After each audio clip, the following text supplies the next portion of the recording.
wanna change the world. I just want the perfect girl. I don't wanna hang around, I'd rather be found.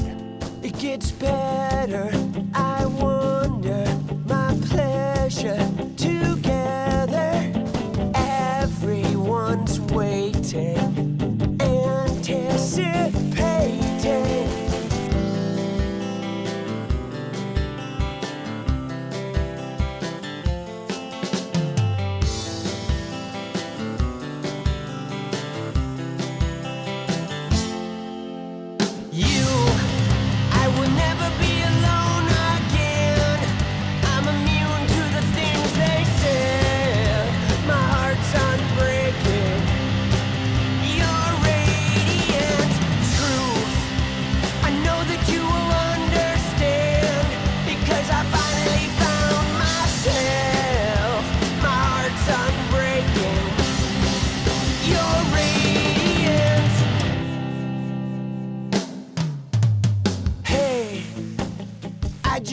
Change the world, but I'm not gonna wait my turn. I don't ever want to come down, I'd rather be found. It gets better, I wonder, my pleasure together. Everyone's waiting, anticipating.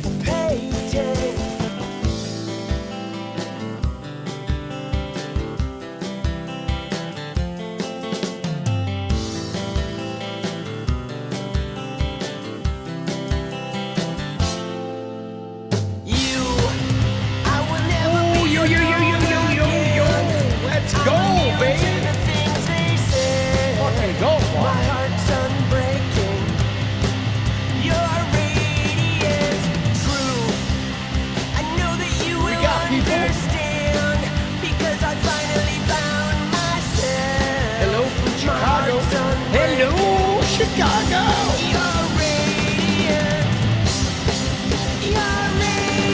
Yeah, dude, that view in the intro is pretty sick, ain't it?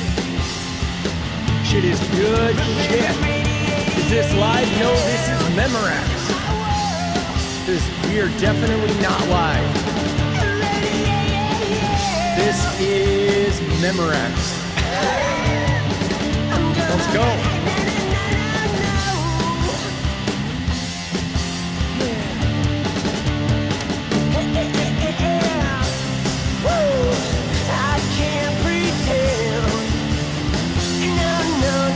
Yo ho ho.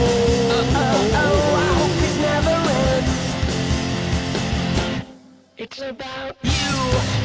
I will never be alone again.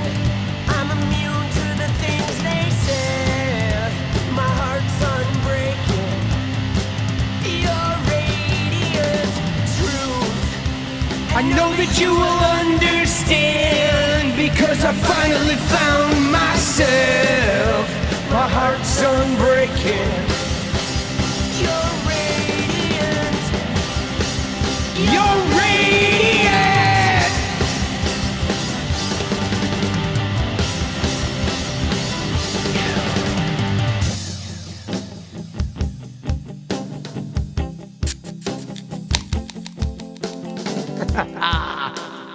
Woo!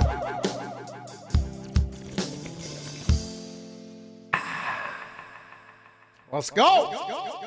Dude, you like the riffs in that song? That's a good song, actually. That shit is pretty bum.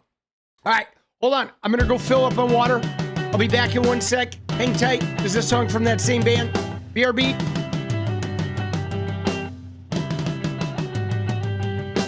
This is it. I'm tired of explaining. It's too late because everyone is waiting.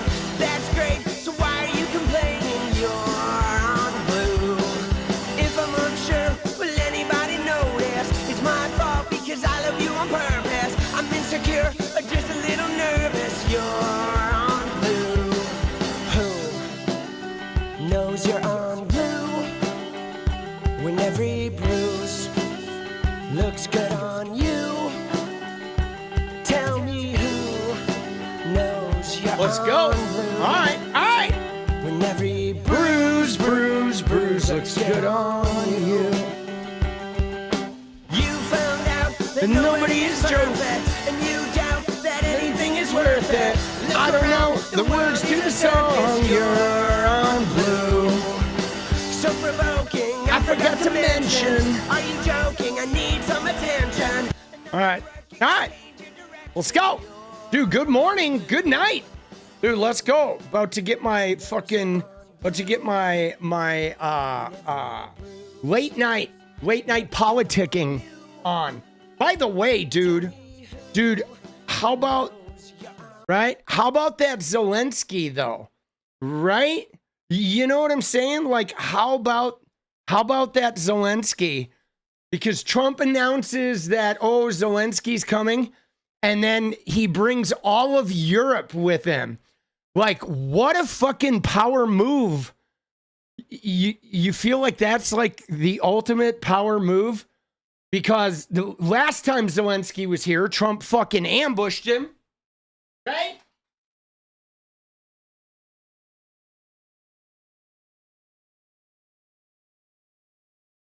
You know what I mean? Dude, last time fucking Trump was here, they fucking ambushed him. Remember all that bullshit? Everybody just fucking on his jock. And so now he brings like all of Europe, right? He brings the homestand. Because here's the deal. You know what I mean? Like at this point, it's like, is Trump going to be advocating for Ukraine and all of Europe? Or is Trump going to be standing there just attacking and trying to say, yeah, we're going to give some of your country to fucking Putin? Dude, it's like, fuck you. Dude, 0%. Okay, 0% of Ukraine goes to Russia.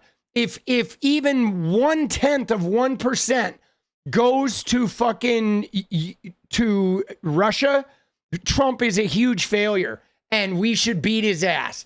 You know what I mean? Dude, yeah. No, they're not going to do shit.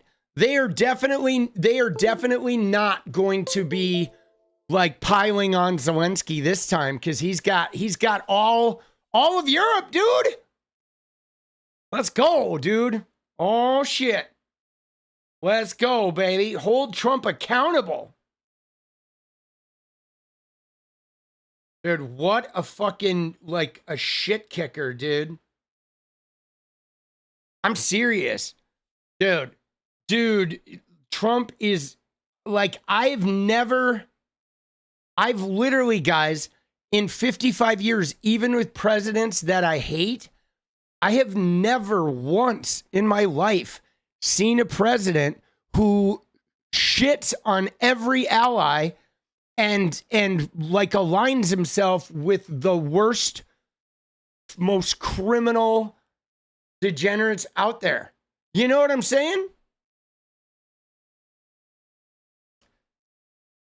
Dude, Cenk said Trump is better than Biden. Of course he did.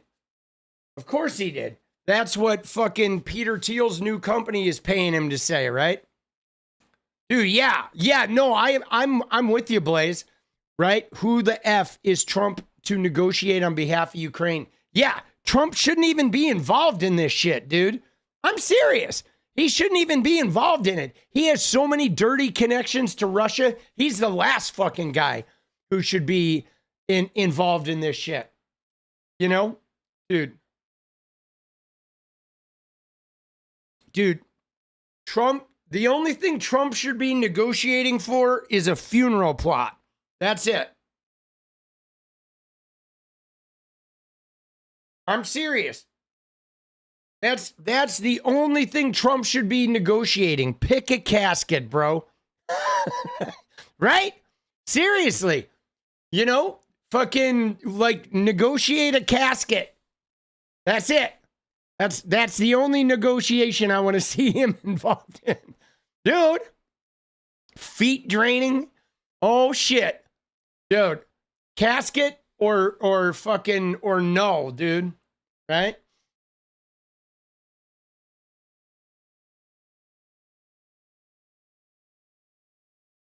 Dude, negotiating ramen noodles and cartons of cigarettes. Dude, negotiate a new catheter. Yeah, he can negotiate he can negotiate a catheter unblocking. Right? I'm down with that.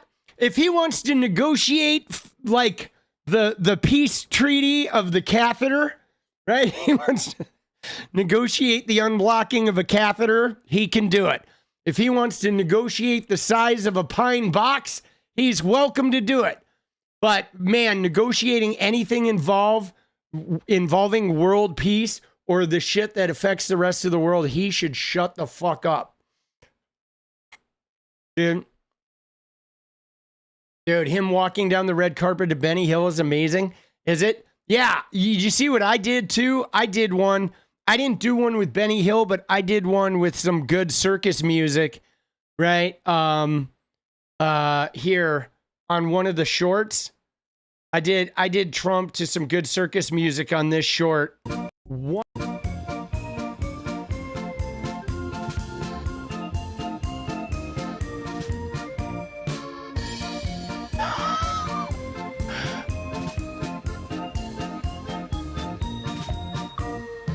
Trump left that meeting looking like Putin. Dude, it goes so good with that music, dude. All the little turns are like right on the beat. Oh shit. Dude, that is fucking weird, wacky stuff.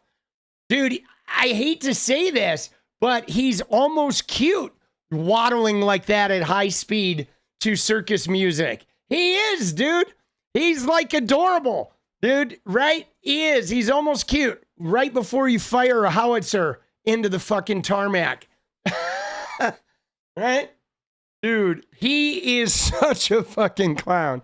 Such a fucking clown, bro. Yeah, guy can't even walk straight.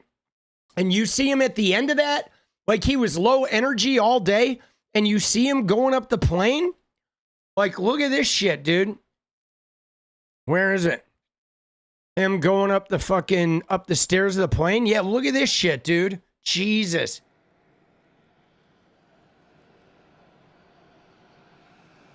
Dude, low energy, bro. Dude. Whoa, energy boss. Jesus. Dude, every time Biden walked like that, right, the whole media was ready to fucking, you know what I'm saying? One more time. Sorry, I had to scroll down a little bit. Dude, yeah, the media would have been all over Joe Biden. Dude, and look at him. He has his head down. He is like so focused on every step, right? Dude. Yeah, waves to no one, right? Waves to whatever. Waves to the fucking cardboard boxes. Dude, look at him. Look at him right there. Look at that at the end, dude. Look at that. Look at his legs. Seriously.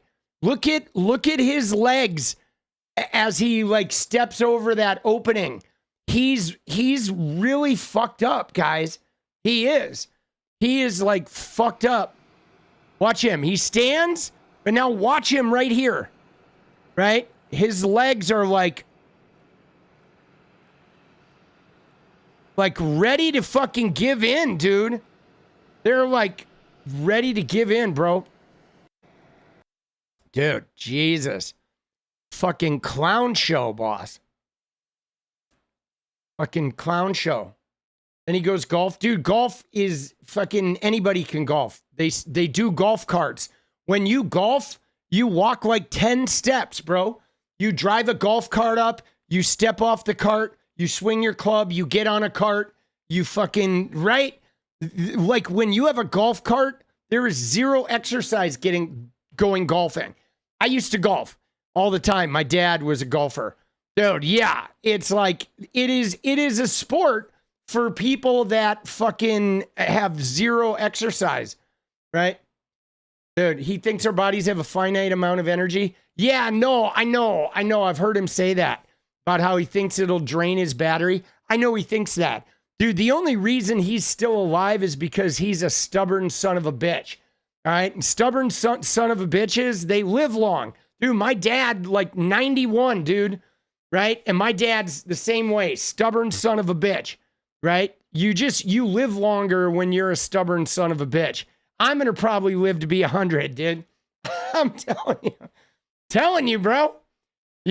All you got to do is be non-compliant your entire life, and you will live for a long time. Dude, it's true. I don't know what it is. Yeah, he's powered by something, bro. He's powered by shitbaggery. Oh, Lord. All right, what do we got? What do we got before we get into our stuff? So I do want to go on a bit of the deep dive. Oh, shit.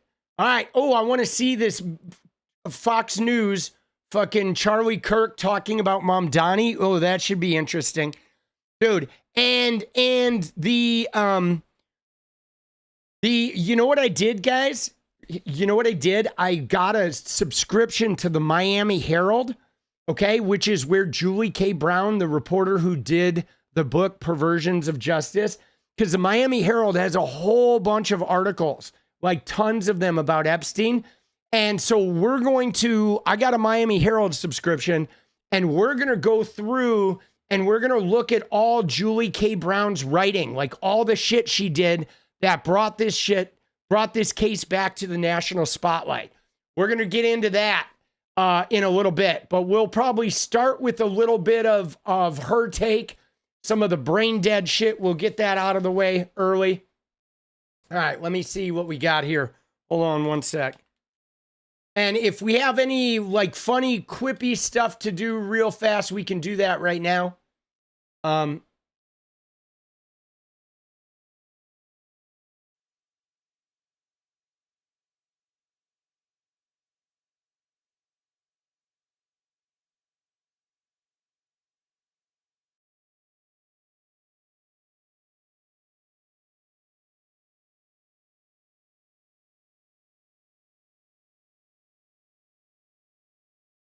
MAGA president, dude, MAGA fucking bullshittery.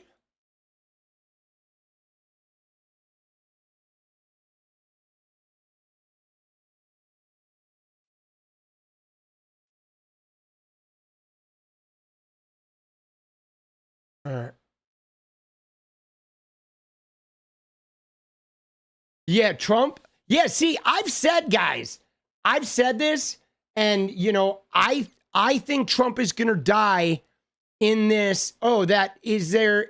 What's the music situation on that short? No copywritten music on it. Let me see. That's a ball. All right, perfect. So there's no music on that. Beautiful. Yeah, no, we'll watch this, dude.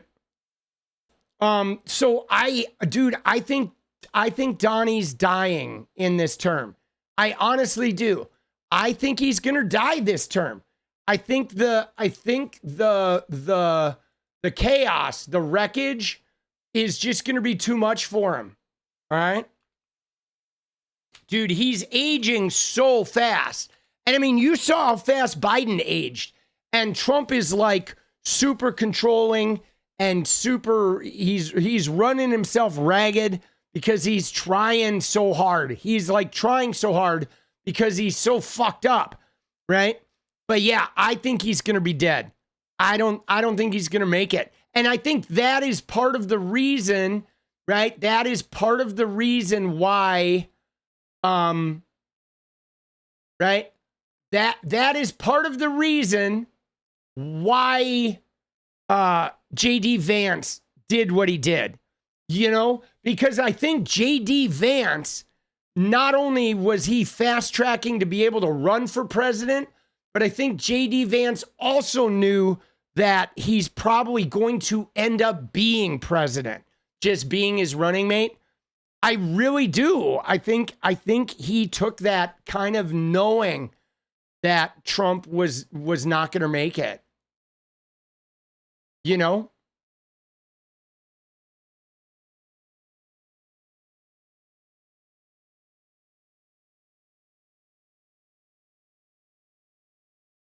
You know what I'm saying? Dude, I'm telling you. JD is stabbing him in the back. Yeah, JD could give a shit about Trump. JD's not much better. Yeah, see, I think JD is actually worse from a presidential standpoint. But the thing about JD is I don't think JD can hold the coalition together, right? Trump thus far has been able to hold the coalition together. And JD Vance, he has a lot of goals that MAGA would not like. You know, let's be honest. JD Vance is a Yale fucking, right? He's a Yale Ivy League twat, okay? And so he's not going to keep the MAGA coalition together because they're like, MAGA will be fighting MAGA like deeply if JD Vance gets in office. Dude, he's just too, yeah. I mean, you know, he's got the charisma. Dude, you remember seeing him try to fucking order a donut? Like, oh my God, he was so awkward. All right, you ready? Let's see this. Taylor Tomlinson, I like her. She's good. All right, let's see what she says. Dad's a bong. Your dad's a what? A bong. A bong? Oh, your dad's ashes are in a bong? No, they are made into a bong. They were made into a bong? Yeah. God, we are in Portland, aren't we? You would put a sack over my head, put me in a big suitcase, driven me around for 3 days, put me on this stage, and been like, guess where you are? And I had heard they turned my dad's ashes into a bong. I'd be like, Portland, Oregon. Was your dad a big weed guy? He was a stoner my whole life, and I never got high with him because I didn't do drugs until I was 29. I died when I was 23. I never got to smoke with my dad, so I turned him into a bong. So I could smoke with my dad. All right. Again, if you don't like this story, you've had it too good. That's the most beautiful thing I've ever heard in my life. That's a fucking Pixar movie. Dude, it is. Dude, that was actually like charming. That was actually quite charming, dude. Let's go. Her dad's a bong. All right. I'm down. Downtown. Oh, I see what we got here. Okay. I'm scrolling through and figuring out how the Miami Herald shit works. Dude, look at this, bro. Look at this. So look at this, guys. Look at this side scroll over here. You see this? These are all the fucking articles that were done, right? From February of 2019, right? March, April, May, a whole bunch in July, August, September, October, November, December. All of these articles were done in 2019 in the Miami Herald to break the fucking Jeffrey Epstein, Donald Trump case. Look at all the work they did. Dude, they're so populated, like you can't even really fucking see them. I mean, I can scroll out and you can see them all, but like it started in 2018 in November. Fucking crazy, bro. Dude, without fucking Julie K. Brown and the Miami Herald, like none of these people would have come to justice. I mean, this is wild, guys, okay? Because what's interesting about this is you know, you have people like Charlie Kirk and DC Drano and all these Twitter shitheads who call themselves citizen journalists, but you've noticed that none of them have ever like cracked a story, right? They see like a TikTok and then they share the TikTok that everybody else on planet Earth is sharing, but none of them has ever cracked a story about anything. They've never altered the course of, you know, society with any of their work because they're not actually journalists. They're content creators. They're not even content creators. Many of them are just content distributors. They take other people's content and distribute it. But think about if it wasn't for Julie K. Brown and all of those reporters that did that investigative reporting, like Ghislaine Maxwell wouldn't be in prison. Okay. Jeffrey Epstein would be on his island still fondling young girls. You know, I mean, it's wild, dude. The free press, like the actual press, the people doing actual investigative reporting is like so valuable. Shit is so valuable. All right. You ready? You ready for some fucking, you ready to like want to pound sand up somebody's ass? We're going to watch her take, dude. Oh shit. All right. A little bit of her take. Dude, I feel like I don't know if I've been, right? I don't know if I've ever been as anti someone as I am Jillian Michaels at this moment. And I know I'm not alone, right? I know I'm not alone. I see the internet, people just ravaging her. If you guys didn't see it, a couple days ago, I got in a fight with her online. I mean, maybe I got in a fight with her. I'm starting to think she was testing an AI chatbot, trying to engage people to just monetize that explosion, because there were tweets that seemed like they were coming from her, but then there was a lot of chat GPT shit, and the replies were kind of like, oh, great question, even when nobody asked a question. But you can go rewatch that stream. I'm going to make I'm going to make a show, a video about it tomorrow. I think that's going to come out. That's going to chronicle that whole fight. So who is she? I mean, basically, in a nutshell, she's a lesbian woman who became a Democrat, got gay married, and then she got Hollywood. Okay. She got a reality TV show. She was a fitness creator, and she got a reality TV show. Now, I'm going to go on the record and say that I boycotted her reality show because I thought that reality show was disgusting. Okay. The show she had was called Biggest Loser. And that show I found just offensive on every possible level. First off, the double entendre with the name about Biggest Loser, where everyone was on there to lose the most weight. And also, though, Biggest Loser, like implying that heavy people are fucking losers.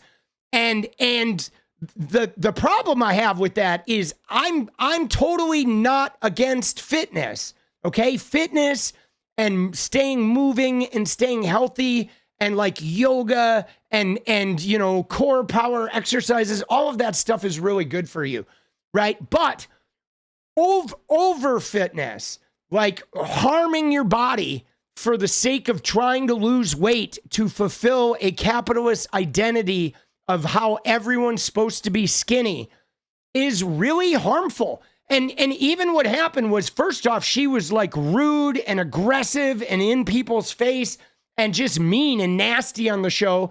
And then the whole idea of the show is you're supposed to take all that nastiness and use it to like get better, like a drill sergeant kind of shit. But that's bullshit. And then everybody who went on there who like over fitness themselves and worked so hard to lose a bunch of weight to win that, afterwards their weight just came right back. Because the reality is some people are just heavy and you can work it like a maniac, like a psycho to work all that weight down. But the minute you stop being a psycho, it's all going to come back because not everyone is supposed to be rail skinny. It just doesn't work like that. Right. And sure, you don't want to be like 450 pounds, you know, like where you can't walk across your fucking living room, right? That's going to be horribly unhealthy for your house, for your heart. But this idea, guys, that we need to be a certain type of skinny, and that if you're not skinny, that means you're a gluttonous, no willpower, horrible person. Dude, it's just fucking terrible. It's terrible shit. And so I boycotted that show. Okay. And I don't fucking watch that show. I would never watch that show. You know what I'm saying? I just don't like that. I don't like that type of stuff that tells you that you don't have value unless you become this like capitalist trope. Okay. And then after that show, she went on to market some really suspect supplements that didn't really work. She's had a very, you know, she's had a career of like really questionable business ethics. You know what I mean? She has. Her whole career is like questionable business ethics, Jillian Michaels. And now we're seeing that she has questionable moral ethics as well. Now, we should watch the video. Before we go into this, I'll share the video with you guys. I don't know if you saw this, but I did share this today. It's a pretty fun video because she said how 2% of the people or whatever own slaves. But watch this guy, okay? This guy is actually pretty good, this TikToker.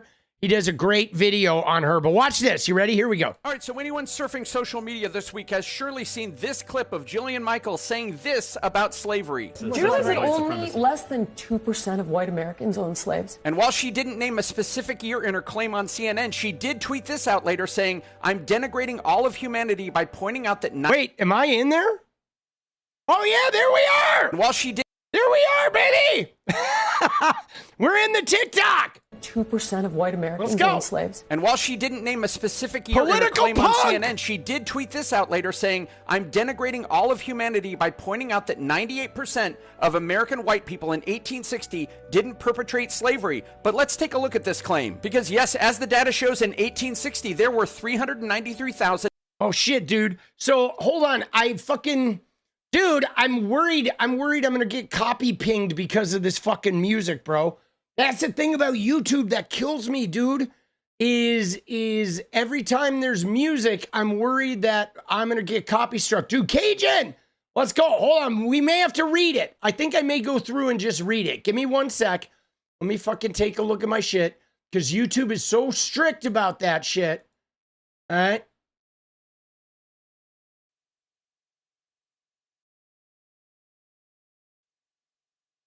All right, here we go. Hold on.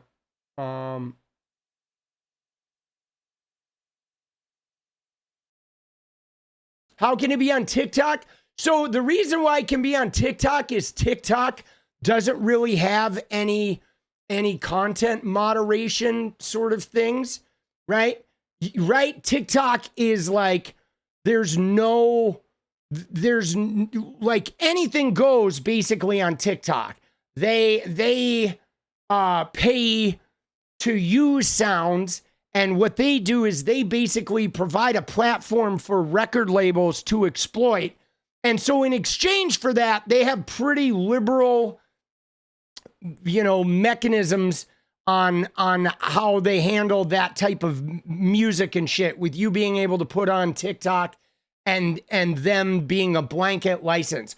Whereas so YouTube has content ID and TikTok doesn't, right? Same with Twitter. There's no content ID. Now that doesn't mean if somebody wanted to, if a record label wanted to, right, they could fucking like shut down TikTok and get something struck from TikTok. Absolutely. But they usually don't, right? You get dinged. Oh, doing it live? Dude, I suppose live, maybe you do. I've never had an issue with that. But they don't have content ID like they do here. But anyway, so I'm going to read it. Okay, we'll read it. All right, it says, all right, so anyone surfing social media this week has surely seen this clip of Jillian Michaels saying this about slavery. Do you know that only less than 2% of white Americans own slaves? And while she didn't name a specific year, right, she did tweet this out later, mentioning 1960 or 1860, okay? That less than 2%, okay? And he said, all right, so we're going to look. In 1860, there were 393,000 slaves and 31 million people in America, or 1.26% of the population. Now, dude, one thing I do want to point out about this, though, guys, is I feel like this whole idea of only 1.2% of Americans is a little bit like questionable to use, because you'd really have to look at households, all right? Because surely if there's 31 million Americans, like half of those were kids. You know what I'm saying? Because it was like people coming over here trying to populate as much as they could. And back then, everybody had like 8 kids because half of them would die. You know what I mean? So realistically, we should be looking at the numbers of families. Okay. But anyway, this guy's going to break it down. All right. And so it's 1.2%. But he says, hey, but if you take a closer look in 1860, right? Look at this. Here, look at this thing. If you take a look at 1860, this is a chart about the households that own slavery, or that own slaves. And you see all the red? Dude, it's crazy with the red. So these states didn't own any. So he's like, all right, well, let's look at the percentage of people in these states who own slaves, right? It was only practiced in all the states, by the way, that are still like doing some crazy shit, which you'll see. But so anyway, so he says, if you take out the 18 free states, go to the 15 slave states, now you have 393,000 enslaved of only 12 million people. Okay. So now we're up to 3.2% of the population that own slaves. Okay. 3.2. All right. So now we're getting bigger. And then he says, okay, right?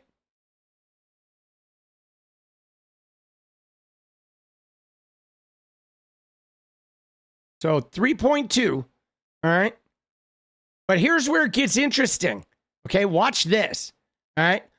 Then he goes and he looks, though, okay? He looks and he sees that, whoa, wait a second, right? There's fucking almost 4 million slaves, right? That were included in that population. Okay? Isn't that crazy? Right? 393,000 slave owners, but there were almost 4 million slaves. Dude, isn't that crazy? Look at this, though. You ready? This is what's nuts. Think about this, guys. Look at those numbers. In the South, there were 12 million people in the slave states. 12 million. 4 million of those 12 million were slaves.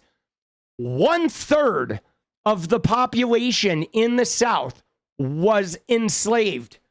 Isn't that crazy? That's an insane thing to think about. And if you go to South Carolina had more enslaved than free people. There were more slaves in South Carolina than there were in white people in South Carolina. Isn't that nuts? That's fucking nuts, man. It's so dirty. So he says, okay, now you take the 393,000 slave owners, right? And you get rid of the 4 million slaves. And now there's only 8 million people left. So now it's almost 5%. Okay? It's almost 5% that fucking are now, okay? Almost 5% of the population owns slaves. Okay, now look at that. Those 11 states that decided to secede from the United States in order to prevent slavery. So now he's like, all right, forget the whole South. Now we're going to look at the number of slave owners in the Confederacy, the people that try to leave. And here, there were 316,000 slave owners in those 11 states, the free population of 5.5 million. Now we're up to almost 6% of the population owned slaves. But wait till you see what he does here at the end. It's crazy, okay? Because he looks at today, all right? So now we're up to almost 6%. 5.67%, all right? And that is only deals with the patriarch of the family, right? Because the women and children would inherit them when he died. Okay, so now you have to look at the number of patriarchs. Okay, and it says 30% of the free families owned slaves. Okay, 30% of the families, 1/3 of all the families in those states owned slaves. Okay, dude, isn't that crazy? Now watch, here's where it gets crazy. Okay, because you look at it. You ready? Yeah, here's what he says. He said, if these 11 states had beaten the North in the Civil War, right? If those 11 states had won the Civil War, would they have ever stopped slavery? Would they? I don't think they would. It gave them a massive economic advantage over the whole world. I mean, that's literally what's so terrible about chattel slavery here in America is everybody else had stopped. Right? And he's saying there's no evidence that if they had won the Civil War, they would have ever ended.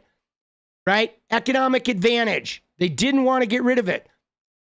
And look at this. When you take a look at the people who owned slaves in 1860, compared to the map of the states that decided to fight a war over slavery, to a map of the lynchings, right?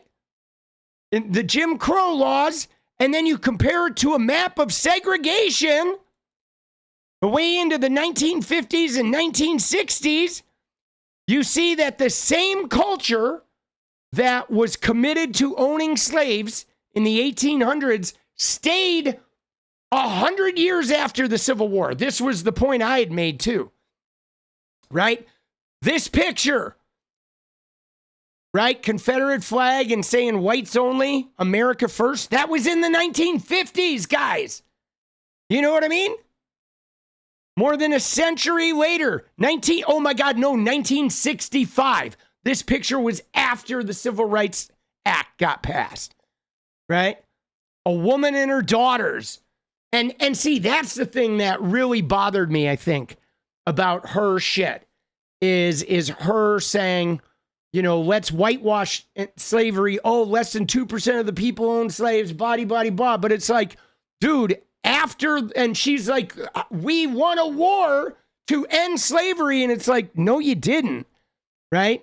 The Civil War did not end slavery. The Civil War put slavery into the prison system. And then immediately they had vagrancy laws and black codes that immediately put most of those slaves back into jail, and then ended up convict leasing them to the plantations they got off of. Okay, Texas didn't even tell them that slavery had ended until several years later, right? And then there was Jim Crow and lynchings and the burning of Tulsa and the burning of Wilmington and right and segregation and redlining and you know what I mean? Like, dude, all the way up until 1965. Okay, 1964, the Civil Rights Act comes through, and then the Voter Rights Act, they finally can vote. But then, like, the redlining didn't stop. Dude, the redlining still happens to this day. It's just not legal and done out in the open. But they still, right, even during gentrification here in Portland, they went to the black neighborhoods and they bought all the black-owned businesses. That was the first thing they did, man. Dude, tell me that's not a remnant of, you know, this white supremacy. Yeah, dude, marijuana laws were crazy. Dude, let's go, Pendulous. Thank you. Let's go, baby. Dude, the marijuana laws were terrible, dude. And, dude, Cajun and Pendulous kicking us off, baby. Let's go. All right. All right. Dude, you know, and so this shit is gnarly. Dude, she is so gnarly. But if you guys want to watch the video with the sound, here's the link, right? There it is. It's good.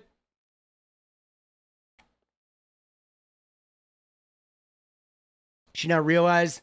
Yeah. Well, so the thing about it though, Dark Zombie, is like, I don't know what possesses somebody to behave the way she possesses or the way she is, right? You know, because like on the one hand, she's like complaining about the Smithsonian being too hard on white people, but then simultaneously she tells people online that she tried to help, you know, bring equity to people of color until they called her a white savior and then she gave up. So she basically says like, ooh, don't say white people are bad, but then she tells the whole world that she's flimsy and is not willing to sacrifice even being called a name to help right the wrongs of our ancestors. And I mean, my thing is like, I look at it like this, okay? You ready? I look at it like this, because from 1619 until now, black people have suffered. And until 1964, like they really fucking suffered. Okay. And they're still suffering. And then women have suffered. And the LGBTQ have suffered, especially transgender people. Right now we have immigrants, brown-skinned immigrants from the Middle East or from Latin America that are suffering. Okay. And this shit's been going on, guys, for hundreds of years. The Asian people here fucking suffered, bro. World War II. All of the Arabs and Muslims suffered post 9/11.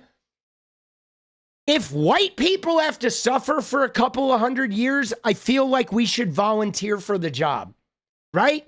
I do. I feel like we should volunteer to just suffer for a couple hundred years to try and right the wrongs and let everybody else get the credit, the good jobs, the good money. I mean, the financial system's never going to abandon the white people completely, so we're always going to be fine. But, like, we should take some hard knocks for this. We should be okay with, like, struggling for a little while. You know what I mean? Dude, I know. Truth, what said white men didn't suffer, and they complain like it's so bad for them.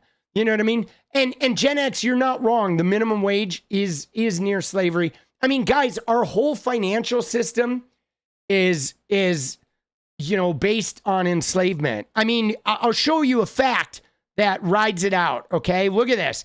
Because look at the data here in the beginning, okay, where he says the first thing he says 1.26% of the entire USA was the like enslaved. But what do we have now, guys? We have the 1%. You realize that the 1.2% of slave owners and the 1% of today, it's the same thing, dude. We're in the same system. The same system that America was just blossoming and everyone was surviving on that 1% of slave owners. We are now doing the same thing where we're all fucking working and just participating in an economy. But it's really 1% of the economy that own it all. They own like 40% of the wealth, 35% of the wealth. And the bottom 50% own 2.5%. That's it, guys. Okay, the 1% own 33% of all wealth in the country. The bottom half, 50%, own 2.5%. And dude, it's like the same system, okay? It's just instead of like room and board and getting whipped, you have fucking, you have minimum wage and you're not getting whipped, but they're denying your health care and you don't have any benefits. And like, right, wage slavery, yeah, is what it is. But dude, 1.2%, 1% of the fucking people in 1860 owned slaves and were rich as fuck, the most powerful people. And here we go. We just have the 1% still to this day that have all the wealth. Yeah, but capitalism works. Yeah, it sure does. It works if you're an owner, right? If you're an owner, if you don't have the shackles on you, you know what I mean? And that's just it. You know what I mean? You're right. Color me Oakland, you're right. Because see, here's the problem. And this is the problem I have when we start talking about the economy. Because every election, the Republicans say, oh, the economy. And you have Cenk Uygur and Anna talking about the economy and populism. But in America, the economy is race, and race is the economy. Period. Our economy is race. It is slavery and white supremacy. That's our economy. Okay, we've modified it. We moved the actual slavery into the prison system, and we replaced it with wage slavery for the workers now. But it's the same 1% who own everything. It's the same 1% with all the power, and everybody on the bottom doesn't have anything, and they are bought and sold. You know what I mean? It is the same shit, man. It is the same shit, dude. Goldilocks, let's go. Dude, let's go. Appreciate that. Thank you. Let's go, baby. Dude, it's fucked up, you know?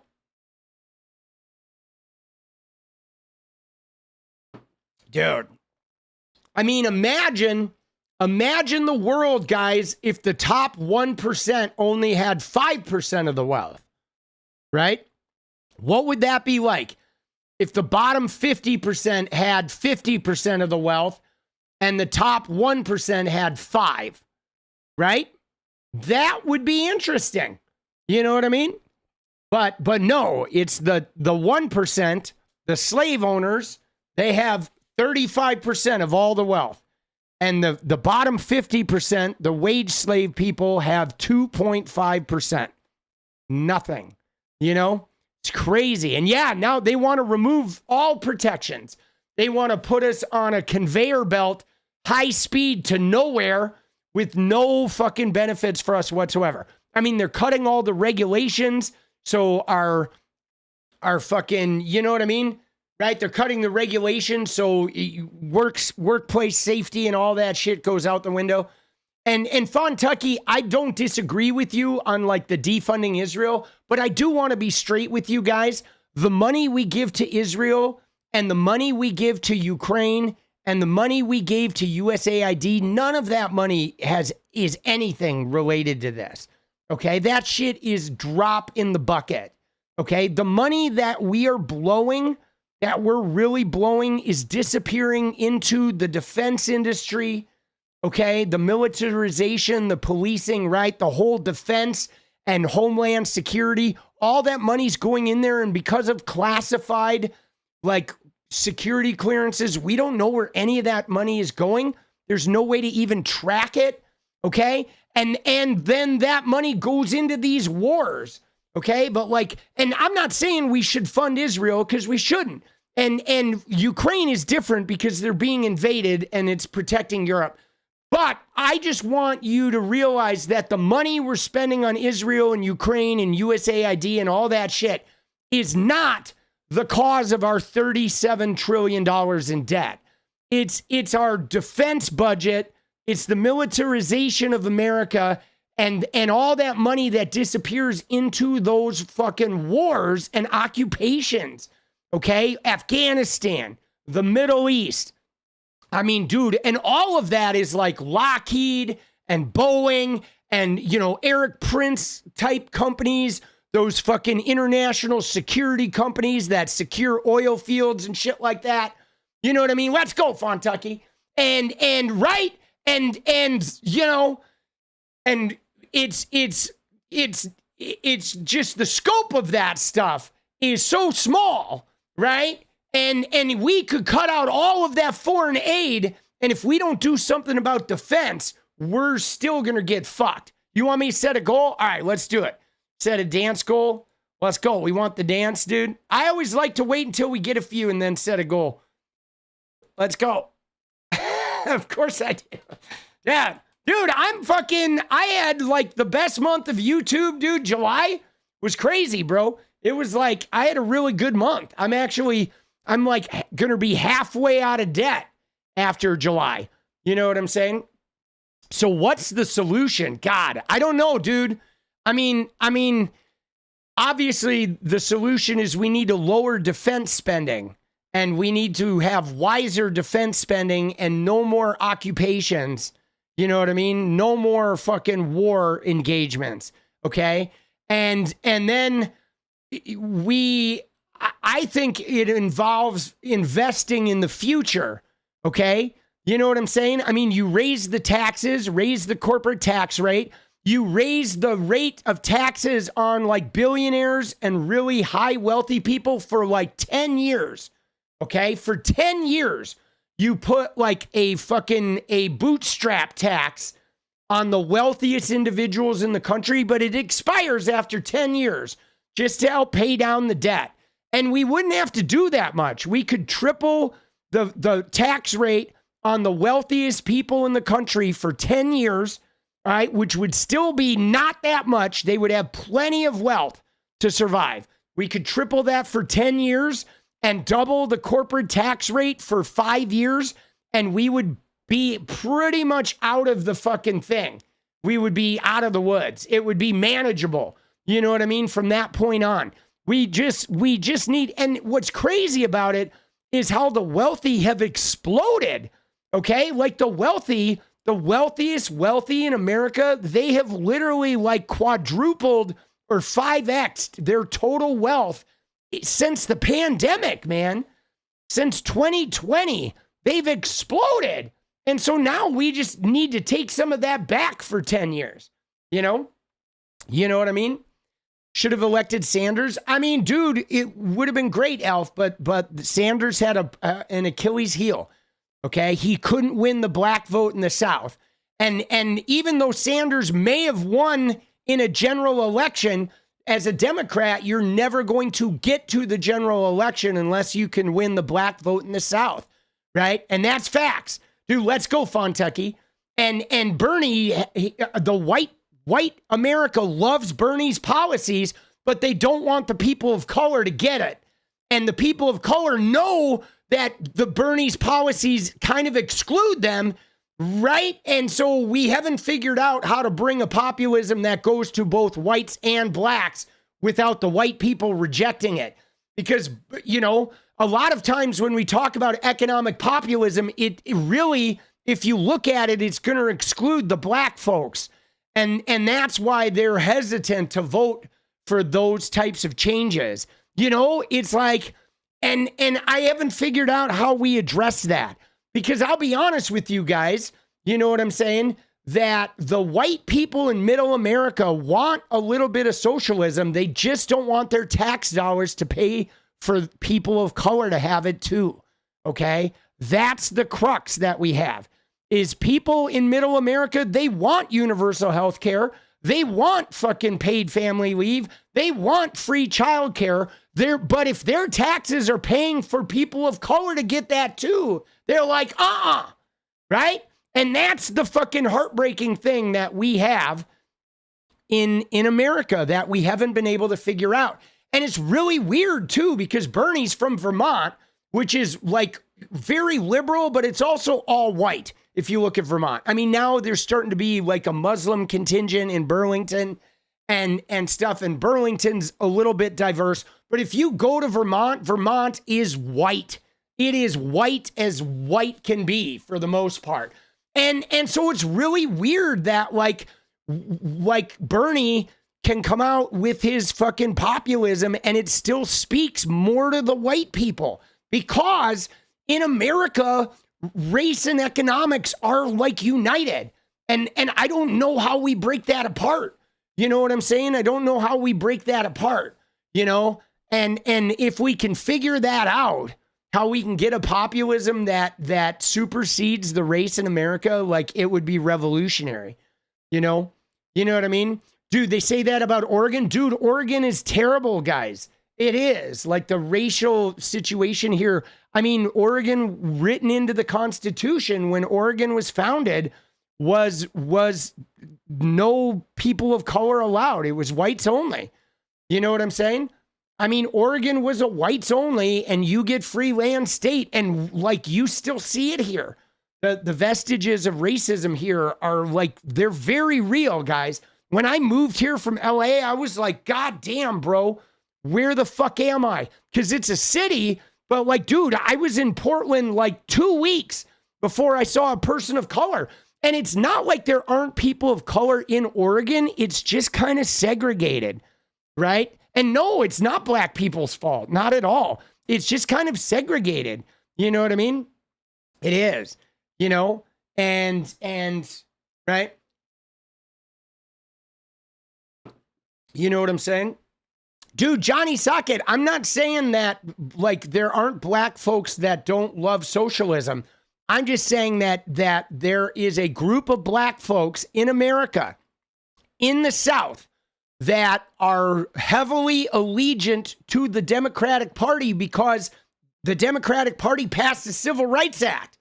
And so they are like aligned with the DNC. And anything that goes against the DNC feels like a threat to them. And so it's not like there aren't black people who didn't respond to Bernie's message. There were, but the problem was that wall of southern states, like whoever wins the Democratic primary has to win that wall of voters in the southern states, those voters of color. And for whatever reason, I don't know why Bernie just didn't, they were so solidly Hillary. You know what I mean? She was taking like 60, 70% of the South, right? And so I don't know why Bernie wasn't able to like swing that. I mean, it's hard. I mean, some of it has to do a little bit with the, you know, it may change as the old guard passes.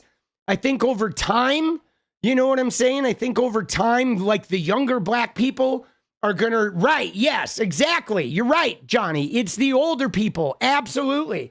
It's going to change over time because some of those older black voters are just like the Democratic Party is like, they feel like it gave their parents like a new freedom and shit.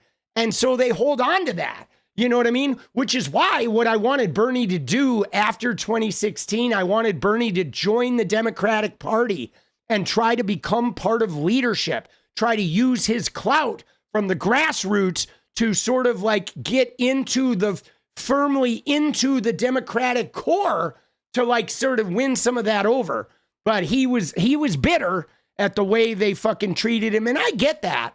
But I kind of like, the way I look at it is, you know, if you want to get in there and you want to win and you want to dismantle, you got to throw your personal bitterness aside and you have to sort of like suck it up and fucking do the work, you know? You know what I mean? And yeah, I was really disappointed that like Bernie only really joins the Democratic Party during the presidential campaigns. And I felt like that was really, it's just not going to fly, you know what I mean? Because the party's not going to let him win. And I mean, I'll be honest, right? If I had a party and I was doing all this work for 100 years and some guy who's not doing that work and doesn't want to be part of this work wants to come in and take my party and use it for his own shit, I would kick his ass too. You know what I mean? And yeah, but so Johnny, the thing about this is one thing I do need you to understand is the strategy that works for Zoran and Omar is a great strategy, but like Zoran and Omar could not win a national election. Okay. They are both in cities that have very diverse populations and very, right? You know what I mean? And very like liberal enclaves. But somebody who wins New York ain't necessarily going to win a U.S. presidential election.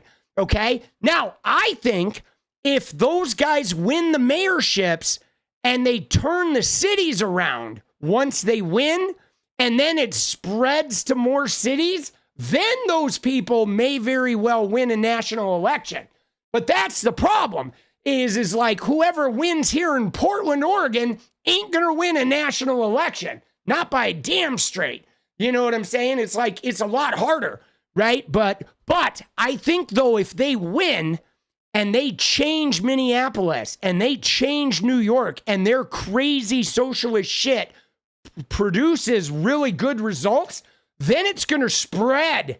And then other cities are going to start doing it. You're going to see it in Atlanta and Cincinnati and Chicago and right. And then after fucking 15 years of that, people are going to start voting for those types of people to be president. But I think though, what we should do I'm telling you this, guys, my heart of hearts, forget about the president, guys. Just get any Democratic president.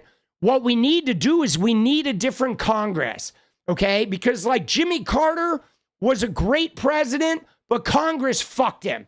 And if Bernie had won the presidency in 2016, the Dems and the Republicans would have fucked him.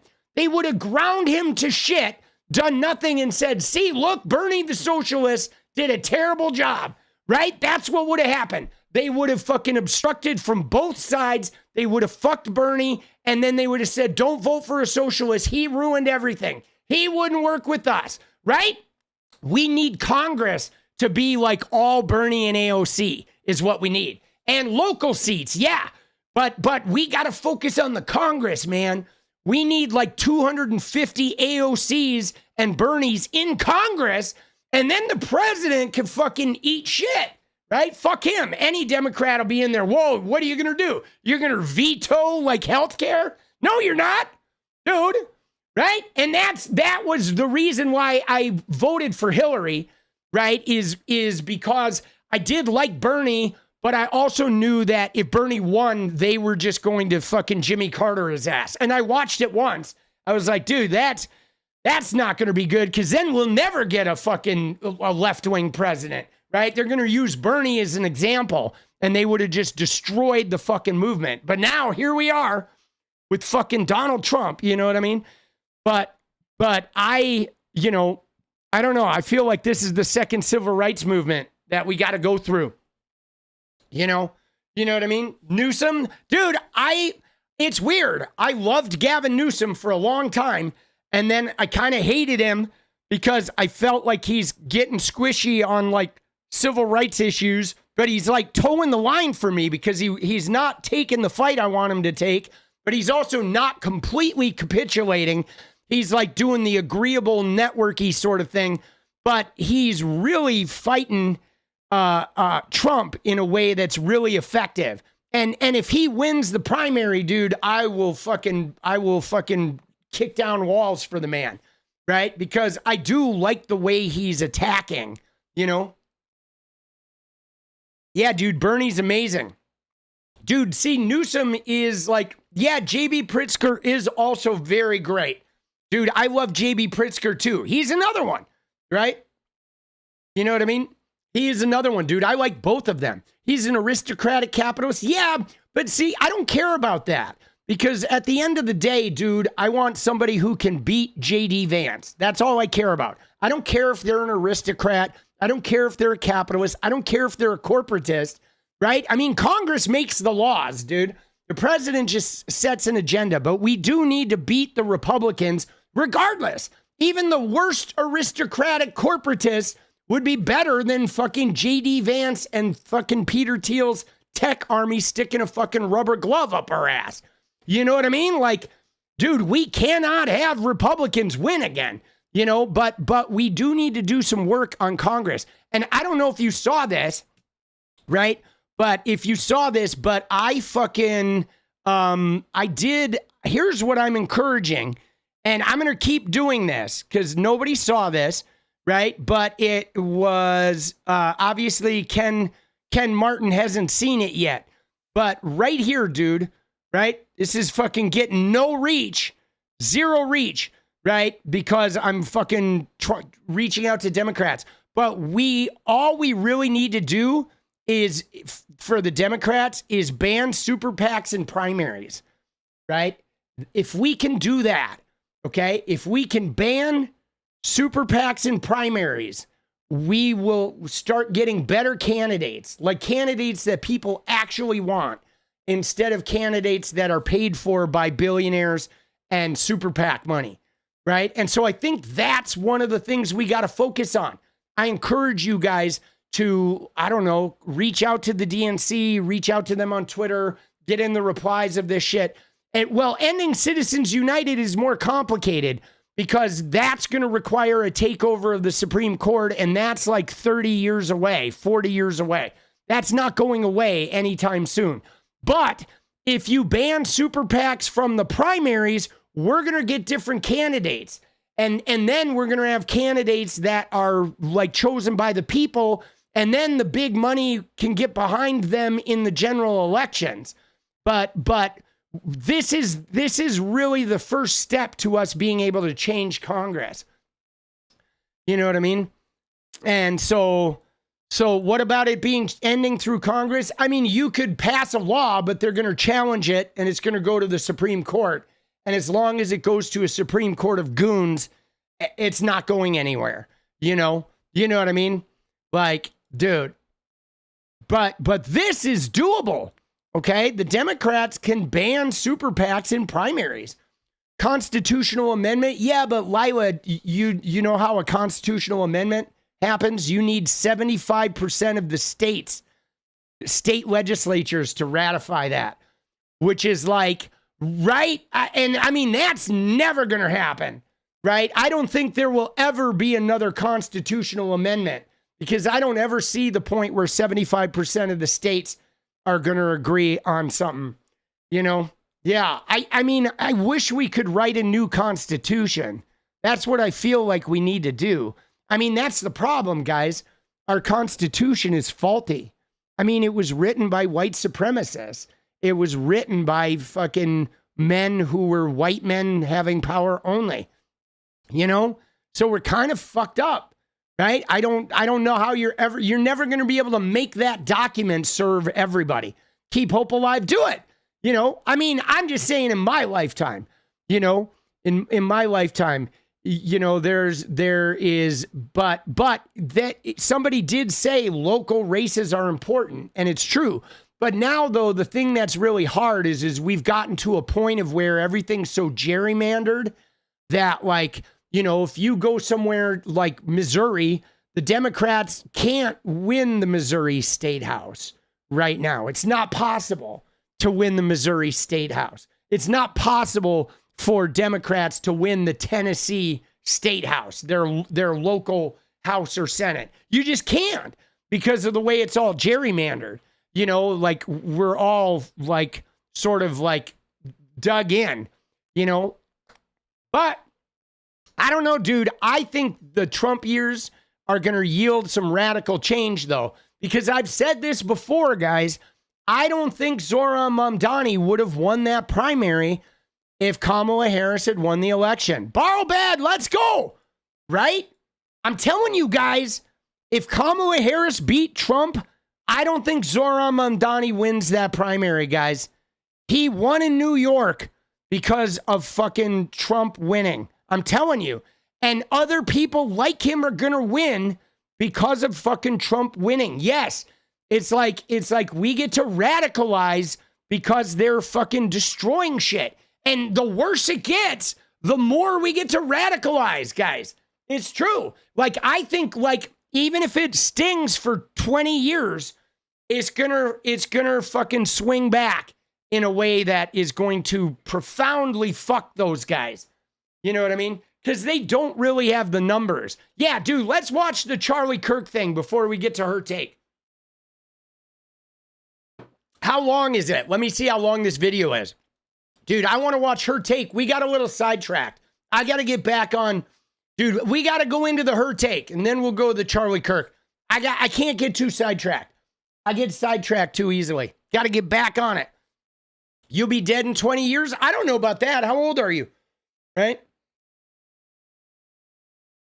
But again, though, we have to see results, right? Like Mamdani needs to get in there and make shit happen.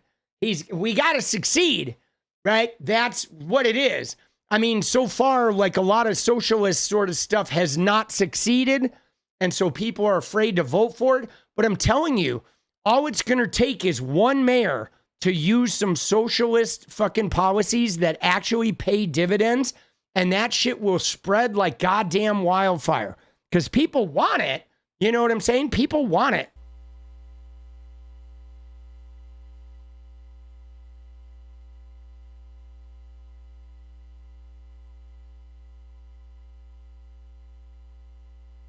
Dude, what are they doing here? So fucking, oh, there she is, dude. God, she is fucking horrible, bro. Look at her, dude. Dude, 45 seconds of just fucking buzzy silence. Nice fucking video, weirdos. One. All right, everybody, welcome to Her Take. We are incredibly excited to welcome 𝗙cie𝗶𝗹𝗀𝗀. How'd I do? Did I get it right? 8 out of 10. It took me like... Dude, look at this, though. When did this come out? 2 days ago. Right after she talks about slavery, what does she do? They have a black guest, right? I mean, you see this, though? You see, this is the first black guest they've had, too, right? You know what I'm saying? This is the first black guest that they've had. Like, you know, and she never did answer my question. I asked her when she interacted with me on Twitter, I asked her, why did you platform 𝗙ecie𝗶𝗹𝗀𝗀, a known white supremacist? And she wouldn't answer it. Yeah, dude, she's so phony. 8 out of 10. Yeah. Do it for me, please. 𝗙cie𝗶𝗹𝗀𝗀. 𝗙cie𝗶𝗹𝗀. Damn it. Anna could have done it better. Welcome to the show. Your list of accomplishments is staggering. We're all so excited to have you here. Okay, I have to read it because it's such a long... Dude, she's so phony, bro. She's so phony. Right? She is so phony. So, you're a Harvard grad, educated in philosophy, turned Emmy-winning producer who helped bring global sports events like the Mid-Season Invitational and the World Championship to life at the Riot Games. But in 2020, you walked away from that to focus on a career of personal transformation, coaching, and cultural commentary, which is where Amy first learned about you and fell in love. Since then, you've built your following on your sharp, nonpartisan takes that challenge tribal thinking, which is where I personally fell in love with you. And we've all seen you on Piers... The nonpartisan takes, like, slavery wasn't so bad. Quit saying white people committed slavery.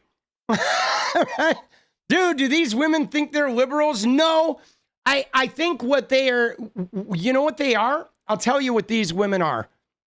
Is they are right-wingers who want to be above the fray, okay? They try to be the people that are neither right nor left, so therefore they can be above everybody and pick and choose whatever they like, but they're actually right-wing, okay? Like, if you look at Anna, she's actually right-wing.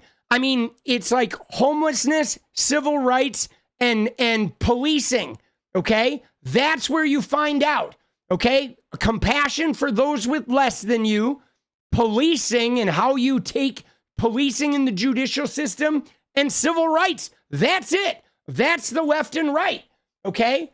You know what I mean? And so what they do, though, is somebody pointed this out to me. This isn't my original idea, but I thought it was really accurate, where somebody pointed out that what these women are doing with PBD, okay, is because they used to be left, guys. I don't know about Amy Dangerfield, but Lindy Lee was a Democrat. Jillian Michaels was a Democrat until she got rich. Anna Kasparian was a Democrat. They were all left who now are like, the right is good. So what I believe they're doing, guys, is they are moving the Overton window for what leftism is. So what they're doing is they're here to be right wingers that say they're left to make all the people on the left look like extremists. Okay? That's what they're doing. They're trying to make the left in America right wing. So then everybody who's even remotely left wing, if you're the tiniest bit out of center, you are now a radical fucking extremist. That's what they're doing. They're trying to redefine what leftism is to where right wing people think that they're like as human as left is. Yeah, it's fucked up, bro. It is. It's some fucked up shit. Morgan, uncensored in viral clips across all forms of social media. Your coaching work and speaking work, we can find you at 𝗙cie𝗶𝗹𝗪𝗀 and the clearthinkeracademy.com. Dude, I want to go right into Yes. All right. I want to go right into the Smithsonian shit, dude. You ready? Yeah. Because one thing I'll notice about this is they were all left wingers, okay? They don't have any left wing people on the show. They have never had a left wing person on the show, right? Trying to manipulate lefties to the right. Yeah, well, I mean, there's that aspect of it is too, is like trying to sort of like, it softens the right as well, for sure. You know what I'm saying? It absolutely softens the right, but. James, you're up. What is going on underground at the Smithsonian? So I guess there are tunnels underground let's not there? get ahead of ourselves, What's though. going on? No, not too many people are talking about the tunnels just yet. So let's start from the very beginning. The tunnels is a little Amy tinfoil I was like, do we need segment, we like to do these. I think we need to take the Andrew Scholes and make ourselves these for these signature segments. Oh, yeah. I Like love the to do jingle, that. like the tinfoil hat I'm jingle. going to have one for you. Absolutely. Okay, go ahead. Incredible. So also in attempt to clean up the crime and in attempt to clean up the homelessness, Trump is also now declaring that he wants to clean up the way that history has been essentially rewritten. The last several years and the way that wokeness has really bled into academia, history. Wokeness, right? Dude, there is no such fucking thing as wokeness, right? Wokeness has bled into everything, guys. Hey, can I just tell you? You ready? I know, dude, it is sad, but hold on. You ready? Here we go, baby. Wokeness. Let's go, baby. Show me my cheerleaders. Let's go. Oh, where is it? Oh, there it is. Wokeness. Look at that sexy man, dude. Oh, shit. There it is. Wokeness has invaded the NFL, people. Look out. Sorry, guys. I hate to break it to you, NFL fans, when you're watching homie do the fucking splits, if you get a little tingle down there, we know what that means. We know why you don't like them, because you're worried about getting a little tingle, and then you're going to be like, wow, why am I getting a tingle from that sexy man? We know why, all right? Wokey dokey. Dude, he is cute. Dude, they're both cute. Let's go, baby. The wokey dokey. Oh, shit. Bro, let's go. I know, dude. Oh, wokeness. They're so funny. Fucking idiots, bro. And all of these other institutions as well. So obviously this is causing a little bit of a stir. Plenty of critics are calling it a racist and, tyrannical attempt to whitewash history. But yeah, that's exactly what they want to do. They want to whitewash history. I mean, they want to go back to making America the heroes, right? I mean, that's what it was, guys. When I was a kid, you took history, you took classes, and everything in it was like America were heroes. We're heroes. We're heroes, right? And then pretty soon it's like, well, you get older and you start reading books outside of school, and it's like, well, if we're heroes, why were we lynching like black people when there was a rumor that they said something to the white cashier, right? Why were we segregated? When a black girl decided to go to school with white people, did everybody scream in her face and they had to send in the National Guard to fucking get her in school? Why were gay people getting their asses kicked by the cops? Why did we murder? Yeah, kill the food supply off and murder all the native people, steal their land, and force them onto reservations where the only way they can make money is through casinos, which is kind of fundamentally against their principles. But that's all they have. Like, dude, why did we enslave black people? And then after it ended, he didn't even tell them, right? And then we just started putting them in prison. I mean, there's a lot of whys. Yeah, because see, the culture of whiteness is demonic in a way, you know, and right? Dude, it's crazy, right?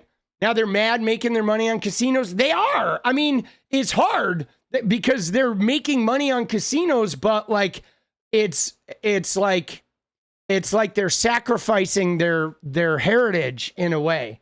And that's why I think there's so much alcoholism and shit rampant, because they've sacrificed a lot of their cultural identity in order to survive. You know what I mean? And that's the only way for them to fucking survive, you know? But it's like, you know, it's fucking brutal, man. It's brutal. It's like it's like we stole their soul, you know? You know what I'm saying? Right? The whites are mad that they're making that money. Oh yeah, dude, fuck the whites. All right. No offense. I mean, I'm white. Fuck me, bro. Seriously.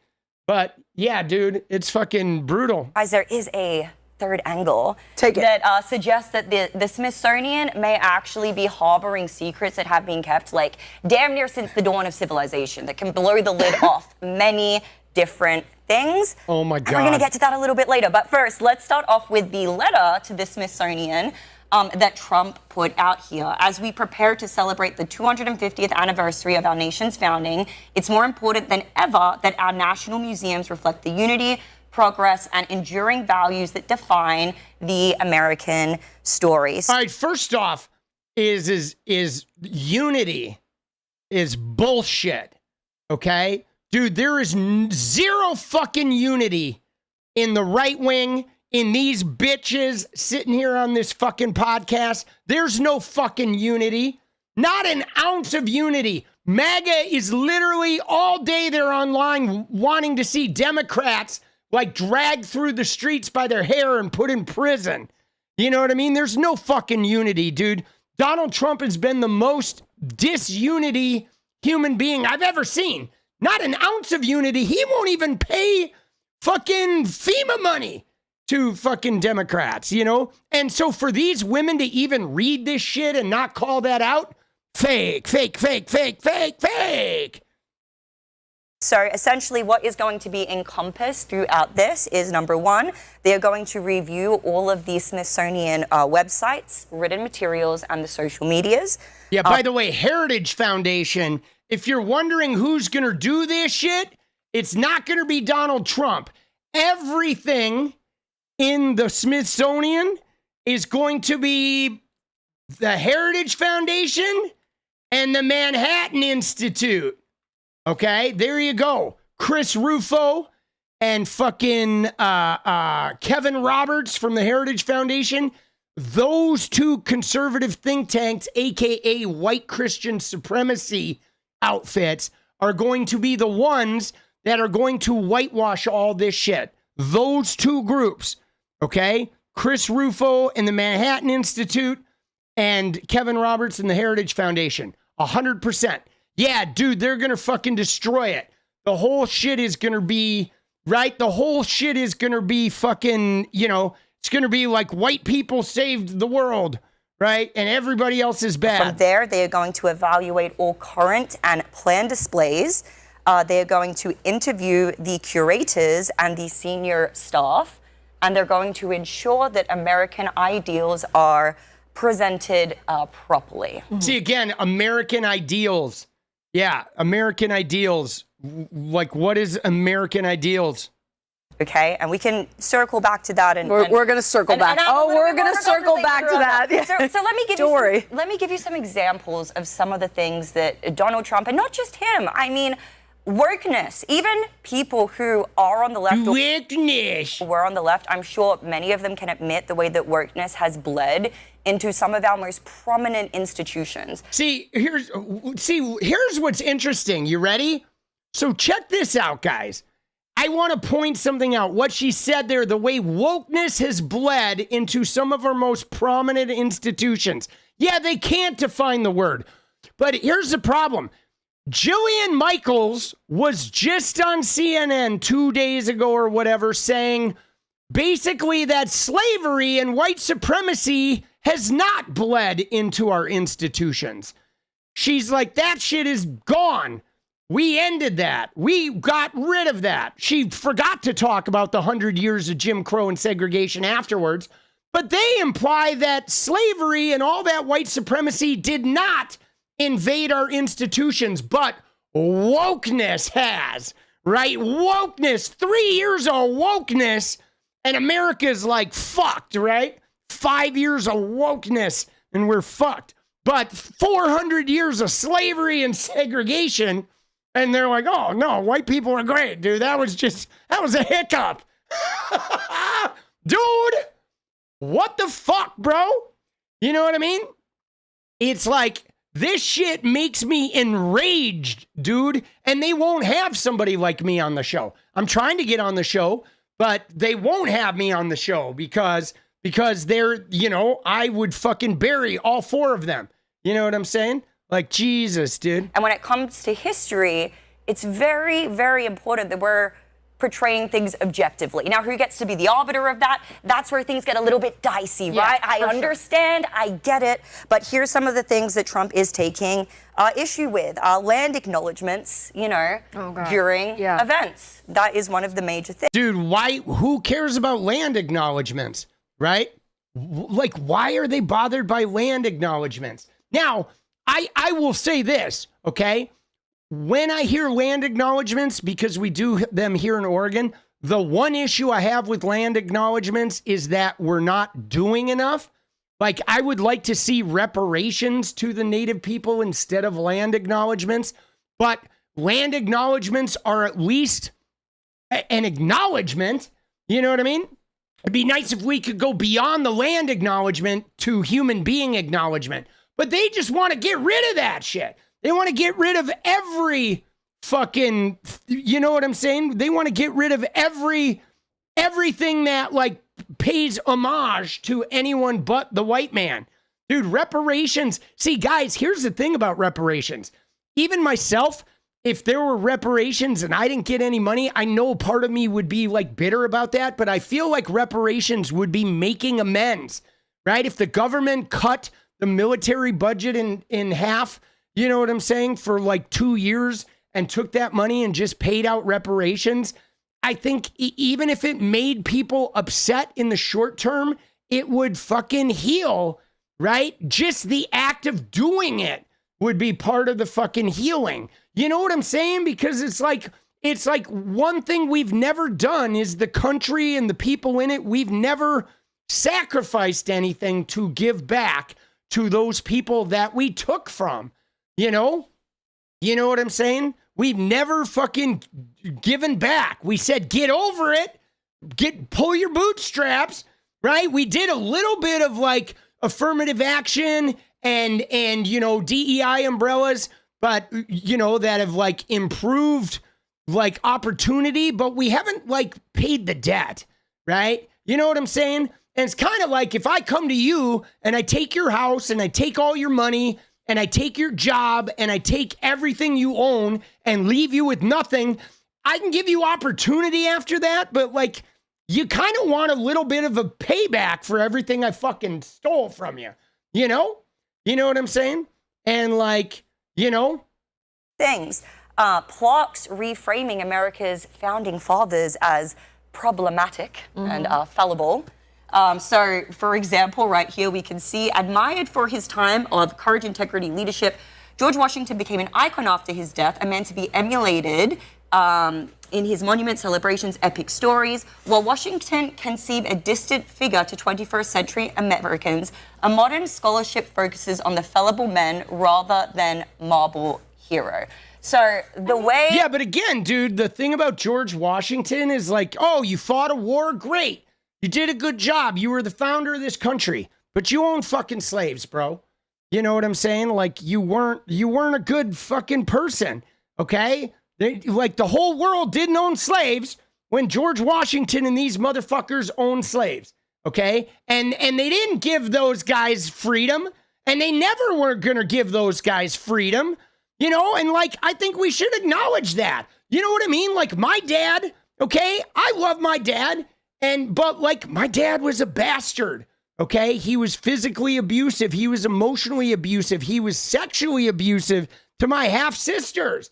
You know what I'm saying? He was a fucking scoundrel, all right? And he fucking, you know, shut himself off emotionally, would never get help, would never heal. He was an alcoholic. He was violent.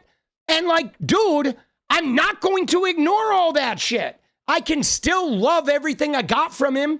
My fucking dancing, my bubbly personality, my schmoozing, my ability to network, my drive. I got it all from that man. But that man was a fucking scoundrel. And I'm not going to ignore the fact that my dad was a fucking scoundrel and pretend like he was some fucking hero. He had some heroic qualities to him, but I have to like acknowledge the downside. Otherwise, I would have become it too. It was like, you know, part of me acknowledging that is why I went to therapy and I got sober and I made sure that I wasn't going to repeat some of that fucking abusive shit. You know what I'm saying? And like, that's it. If you don't acknowledge all that bad shit and get real fucking realistic about it, you just repeat it. Okay? That's how it goes. You either repeat it because you ignore it or you pay attention to it and focus on it and you allow that to make you better. You know what I mean? And like, that's it, man. It's like this whole idea. But see, Donald Trump and these right wingers, they don't want to get better. They just want all the power. That's it. They want to be able to dictate the way it's going to be, and they're not worried about getting better. They don't care. I mean, dude, it's really sad. If you go to middle America, okay, you go to those small towns. I grew up in one of those small towns. Those people are fucked, bro. They have no opportunity. The rates of alcoholism are sky high. The rates of child molestation and hitting the kids, sky high. Okay, teen pregnancies are high. They're trapped. They don't have any money. The domestic abuse is fucking through the roof. It is terrible there, man. They are living in a depression that is like so absorbing that they'll aim that shit at anybody just to try and fucking keep their head above water, right? And we don't address any of that, man. And they don't want to get better. They don't even know they're fucked up. They're just struggling to not get pulled into the quicksand. You know what I mean? It's like so bad, dude. I mean, it got so bad that I had to get out, right? I had to get out. Ninth grade, I got my dad a job back in California so we could move so I could go to college in California. UCLA was free. It's $400 a quarter. If you were a California resident, I'm like, dude, I need to get out of this house, out of this town. Every town, I shit you not, Watertown, Wisconsin, where I lived in 8th grade, every town, there was a bar on all four corners, and you go into those bars, and it was this.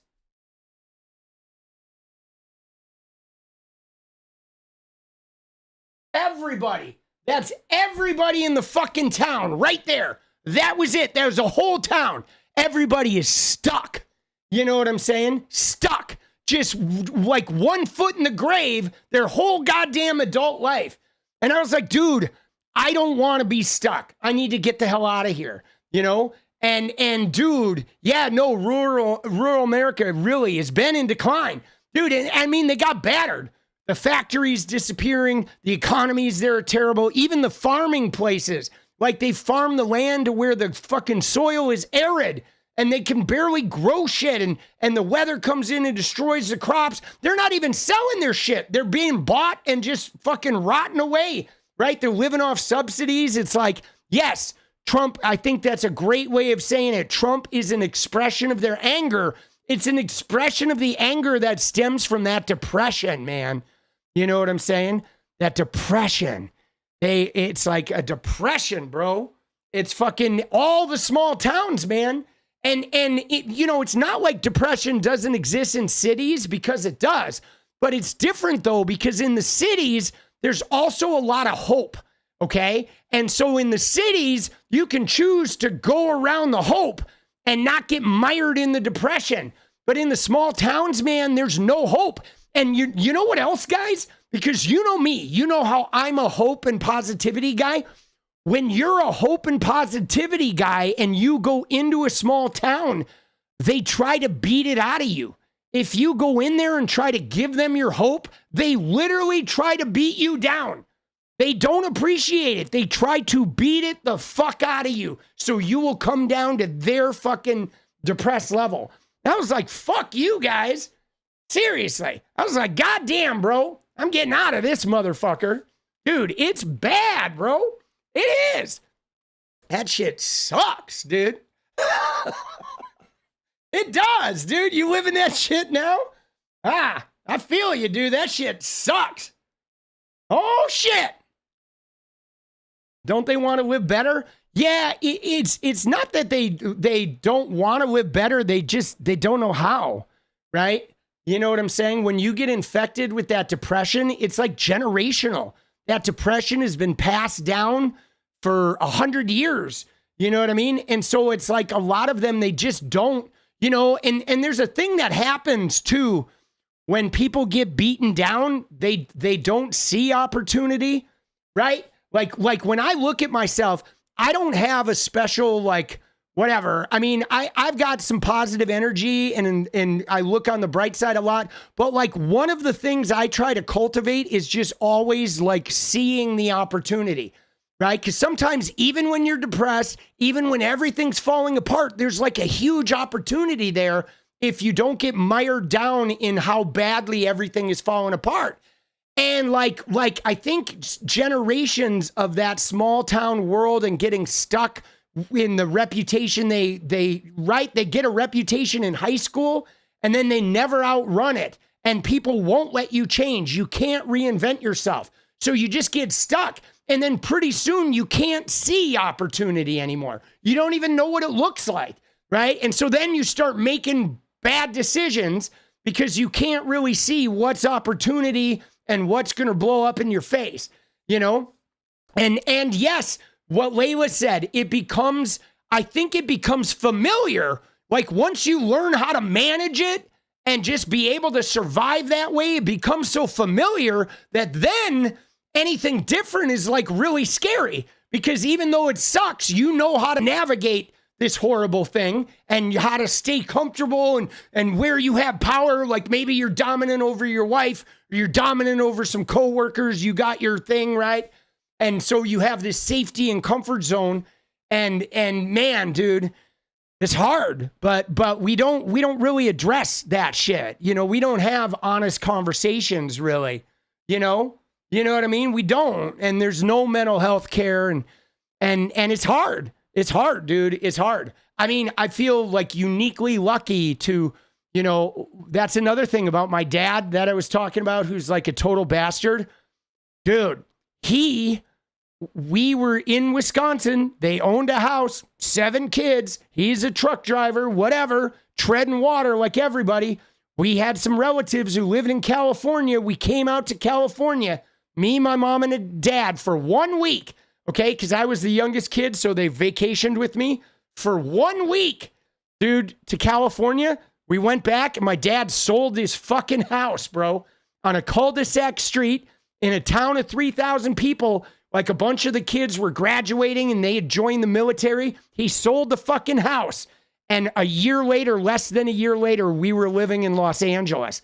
And he never even went to high school, 8th grade education. That motherfucker, that's where I got my fucking balls from, right? And then we moved back and forth every year because my mom wanted to go back to Wisconsin, and it was this crazy back and forth until 9th grade when I was like, got him a job and said, we're going to California and I'm leaving if you move again. Fuck you. right? Because I'm not moving every year again. I'm going to one high school, going to college in California. Fucking, he's got the job. You leave tomorrow. Let's go. But which I got from him. But the thing about it is though, is like that balls for him to move us. Like, what if he didn't do that? I would have been forever stuck in that small town, right? But he was like, no, man, I'm the sunshine. It's like no snow, man. The sunshine, the beaches. He was like, I'm out. You know what I mean? Oh shit. Dude. Oh yeah. And then in 9th grade though, well, so what was crazy about it in 9th grade is when we finally got to 9th grade, because he moved us and then we moved back because of mom. Then we moved back because of dad. Then we moved back because of mom. And then finally I got him his job back in 9th grade, but he couldn't find a job in Wisconsin, but he wanted to go back. Like my dad always wanted to be in LA, right? My dad always wanted to be in LA. I went to Hoover High in Glendale, right? My dad always wanted to be in LA. And so he did. When I got him that job back, like the look on his face was like relief. You know what I mean? Like, thank you. Because he was like looking for jobs in foundries and all this other shit jobs in Wisconsin, having no luck finding a job. Dude, he was like, thank you. Right? Yeah. Craziness, dude. Dude, you got to do it, bro. You got to get out. That's not bad. I got a list that's real bad. Yeah. Let me know when you want to get there. Other countries would not be saying this about their fun. Yeah, I have no problem pointing these things out. No, but like, I'll give you stuff that's bananas. okay. Yeah, I Let me think finish my Jillian list has and way can we worse examples. Like that example I don't like because I think it's important to learn from our history, Right, both the 100%. mistakes and the things we did right. 100%. And yeah, he was a flawed individual. I understand That's that. okay. What I'm saying all is that people are flawed individuals. Donald Trump is a flawed I'm just individual. saying, All of them. But it's about the Dude, Donald Trump is a fucking rapist, degenerate piece of shit. He's not a flawed individual. Oh shit, dude. Whoops. Fuck, bro.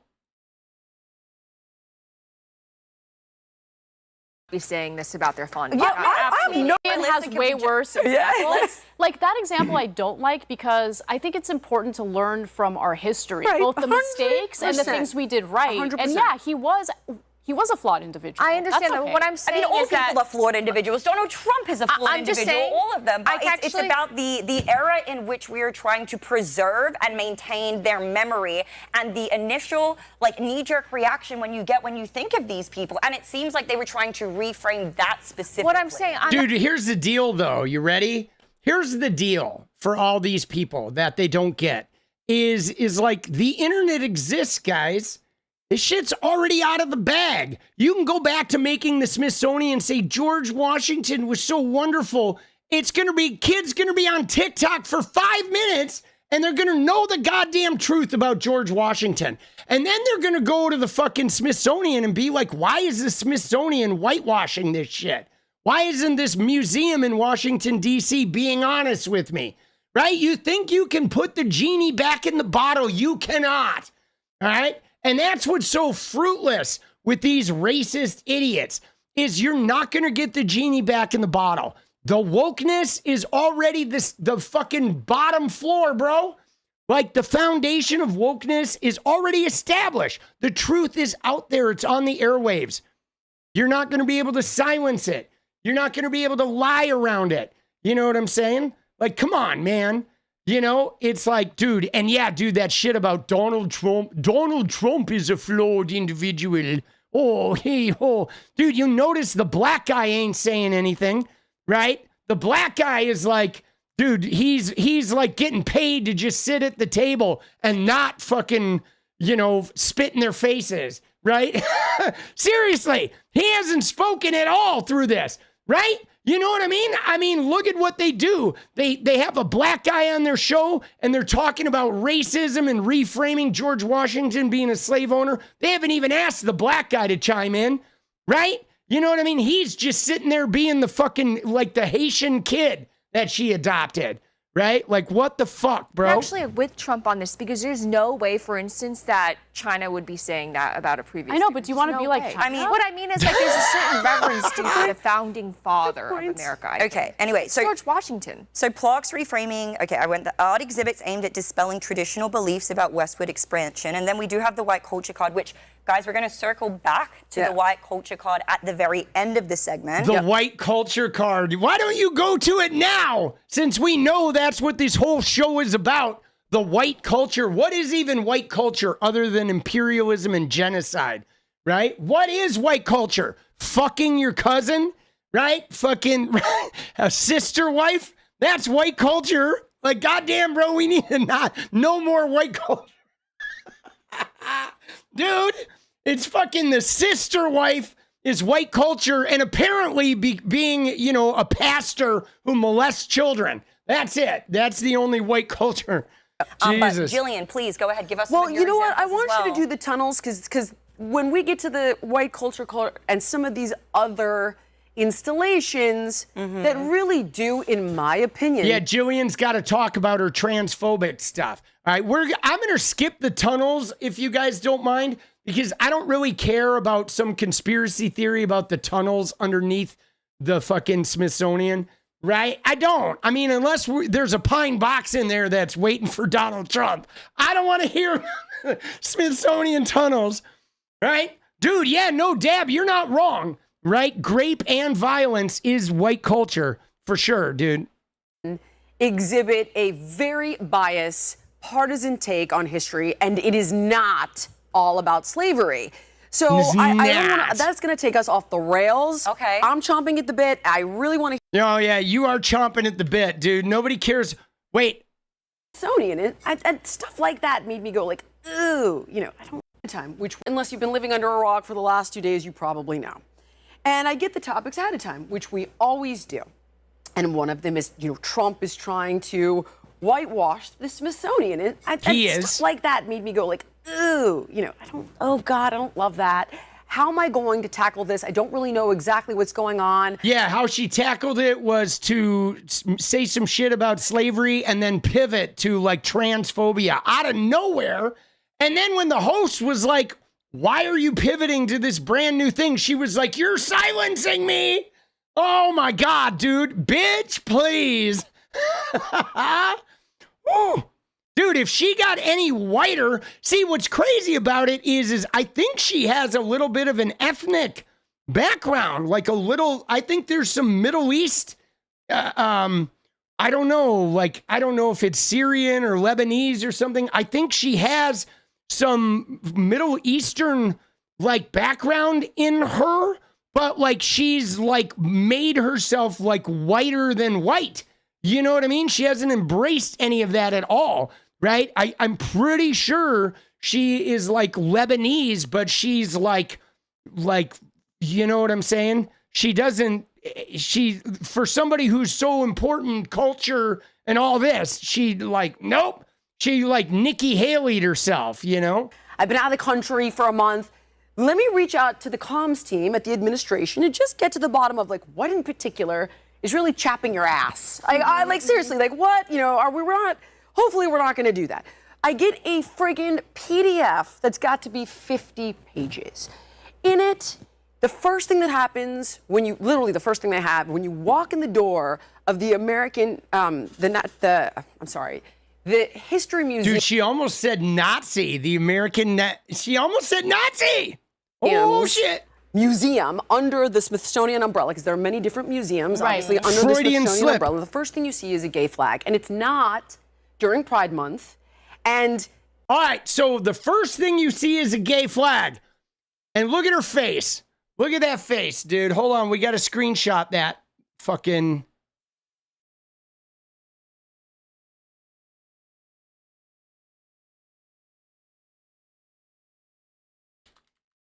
All right, so first off, here's the deal. She is a fucking brutal, but like, why do you see a gay flag when you walk in, Jillian? Right? The gay flag is not saying everybody's gay. Gays are better than non-gays. The gay flag is there to let LGBTQ people know that it's safe for them. You're safe here, okay? Right? It's like, that's what it's there for. It's like letting people know that they're safe, okay? That it's a fucking safe zone. You're not going to get in there, and if you hold hands with your boyfriend, they're going to fucking ask you to leave and shit. You know what I mean? And it's like, dude, she's fucking gay, bro. Like, what the fuck is wrong with this woman? You know what I mean? It's just a sign of safety, man. It's like, dude, if people are coming in there, marginalized people, and there's somebody standing at the front that just says, you're safe here, that's nice. That's a nice fucking thing. You know what I'm saying? It's a nice thing to do. It's the only thing there. So what I personally don't like about it is it's like, look at the progress the gays have made, which makes me feel like I'm not a part of our culture and our community. Oh, yeah, that's not really what it's there for. It's not about look at the progress. It's about you're safe here. And it kind of pisses everybody else off and makes them resent the gays, just like we get an entire month, but veterans get a day. Like, that's uncomfortable and unnecessary. Dude, the veterans have a month too. She doesn't even know the veterans have a month. Like, what an idiot. And there's no national holiday for gay people. The veterans is a national fucking holiday. Like, what a fucking moron. And they have a veterans month. I think they have 2 months, actually. Dude, yeah. And they have national holidays. There's no gay national holiday. Dude, she's such a scumbag. And unfortunate. So I'm like, well, all right. I mean, okay, it continues. Then there's a whole thing. I'm gonna friggin' open it. It's so long. There's a whole thing about changing the game and is gender testing fair? But they go on to talk about how... Look at that. There it is. Ding, ding, ding, ding, ding. Hold on. I thought I had a sound for this. Oh, I guess I don't. We'll just give Elon a fucking beating. Right, there we go. Dude, there it is. That's what she really wanted to get into. That's what she wanted to get into. She wanted to get into that transphobia, right? Dude, that's it. Dude, this is another one, dude. I'm going to screenshot all of these. Dude. Oh, shit.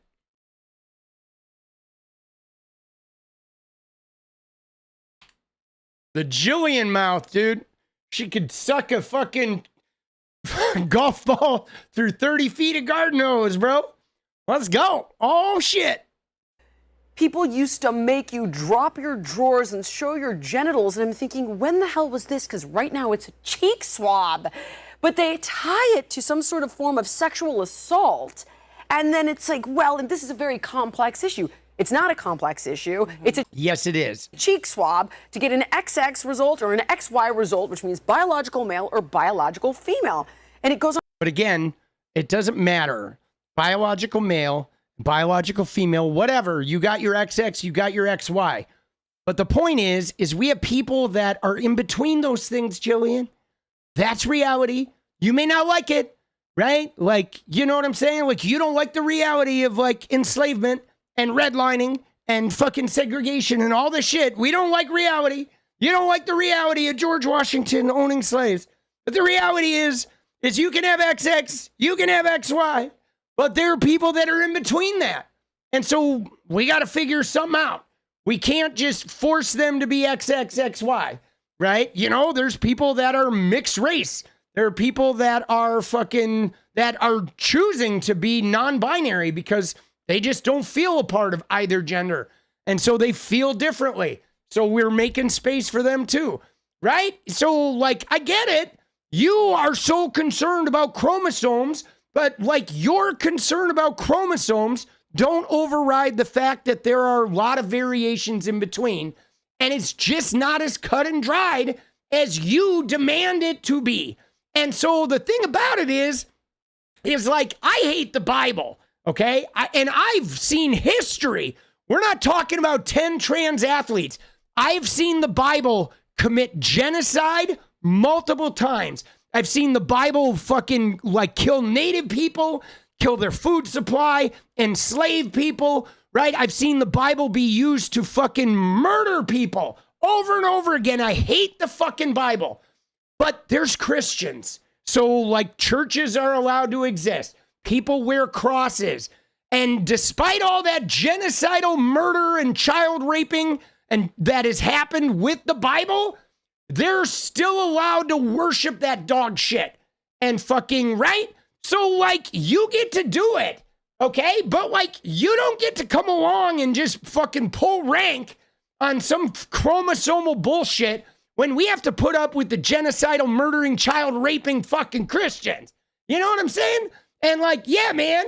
It's like this whole thing, though. Like nobody cares, Jillian, about your obsession with X's and Y's.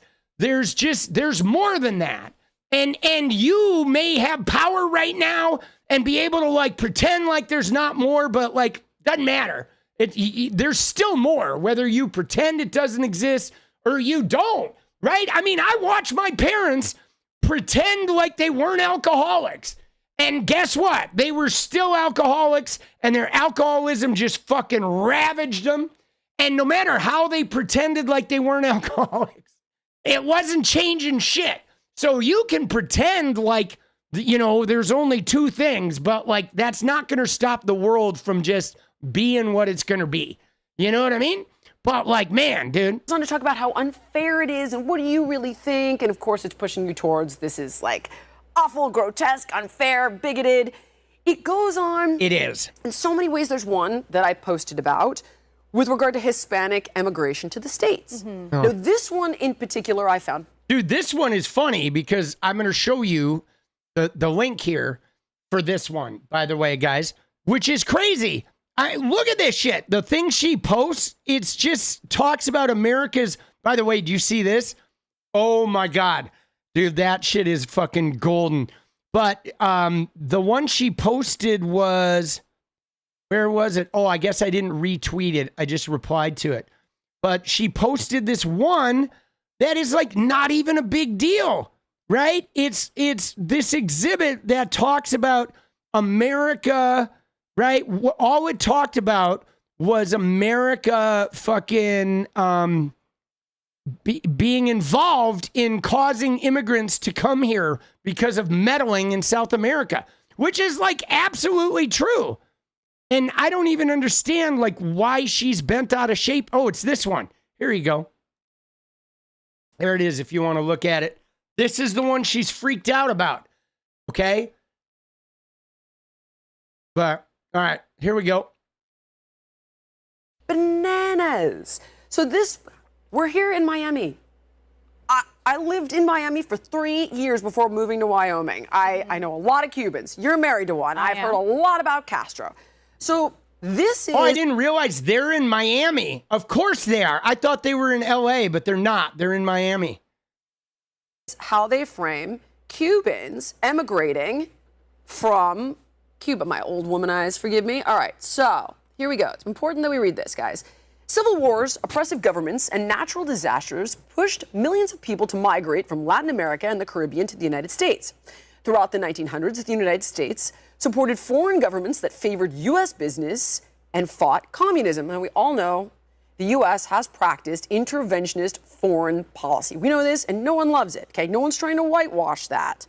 It then goes on to say, sometimes, oh, I just blew it. Actually, here we go. Sorry, guys. Sometimes, I did it again. I'm going to make you read this in about 3 seconds, Amy. You want me to? Long story is it goes on to say... Whereabouts? Oh my God! There's so much of it, and there we go. Okay, tell me where to resume. Okay. U.S. Okay, there. Read it. Sometimes U.S. foreign policy contributed to the violence and corruption driving people to migrate. 30 now, actually. Dude, did you hear that? That's what she got all torqued out about. Is like sometimes the fucking U.S. intervention led to the violence and corruption that caused people to migrate. And, like, no shit. I mean, dude, it's so true. There's not a lie. You know what happened in South America? They did socialism, and they were going to succeed with it. So America was like, God damn, if we're letting them succeed with socialism, because then we're not going to have our rampant fucking 1% slave owner capitalism. So we're going to go down there and rat fuck every socialist country, and we're going to make sure that we get a good tap on that Venezuelan oil. Like, what the fuck, bro? The United States backed numerous dictators, including Cuba's 𝗙𝗪𝗪𝗪 and the Dominican Republic's 𝗣𝗢𝗟𝗪𝗪. Cuban, Dominican, and many other Latino communities still feel the effects of the war and revolution. Their stories reveal the human cost of immigration and the contradictions of U.S. foreign policy. Okay, that's right. Okay, No? there's no mention of Castro whatsoever. Oh, they don't. But again, though, here's the deal, dude. You ready? You ready, Jillian Michaels? Here. It's the fucking Smithsonian. The museum is not there to tell you about Cuban history because we're not Cuba, right? The museum is there to talk about America. What did America do? What did we, right? I mean, if you want to learn about Fidel Castro, go to Cuba and go to some Cuban museums. You know what I mean? But like, goddamn, bro. Like, she's just like, oh. Don't mention Castro's name. Right. But they do mention the revolution, which is what spurred Cuban they blame immigration. it only on our interventionist foreign policy and our desire to fight communism. I mean, so look, Anna. But I mean, they talk about the oppressive government, right? Like at the very of first the sentence. dictator that we backed, not that. No, I think they're talking about Castro when they talk about, you know. His name's not even in there. No, I know. They don't mention his name, and maybe they should, because that is what, like the Cuban Revolution, Anna, the communist The United States backed numerous dictators, including, we didn't back Castro. So, including... We backed Batista, who was a dictator. Yeah. But there's no mention of Castro. No, that's fair. That's fair. But like, who cares about Castro? Like, what is the mention of Castro? You know what I mean? Like, why is she obsessed with Castro? Like, dude, does she like rub one out to Castro or what? Like, what's her fucking deal? I don't really know a lot about Cuban history, by the way. I wish I did. That sentence is written specifically in such a way that the blame is placed on the United States. Solely on the United States. Yeah, of course. Well, dude, I mean, I hate to say this, but the wreckage in Central and South America is almost solely, I mean, I think it is solely the United States. I mean, even the cartels, guys. Where did the cartels get their weapons from, guys? Huh. Let's think about that. Where the cartels get them guns? Huh. Yeah. And then we get all mad at the cartels. Who buys all their cartels' drugs? Huh. Shit, hell. Dude, we sell them guns and we buy them drugs and then we say, oh yeah, the cartel bad. But we buy their shit and we sell them their shit, but they bad. But we like, oh yeah, we like them when that happens, right? Oh shit. Dude, I know, dude. It's like, come on, bro. Oh, fuck. United States, which is my argument, is that, okay, no problem.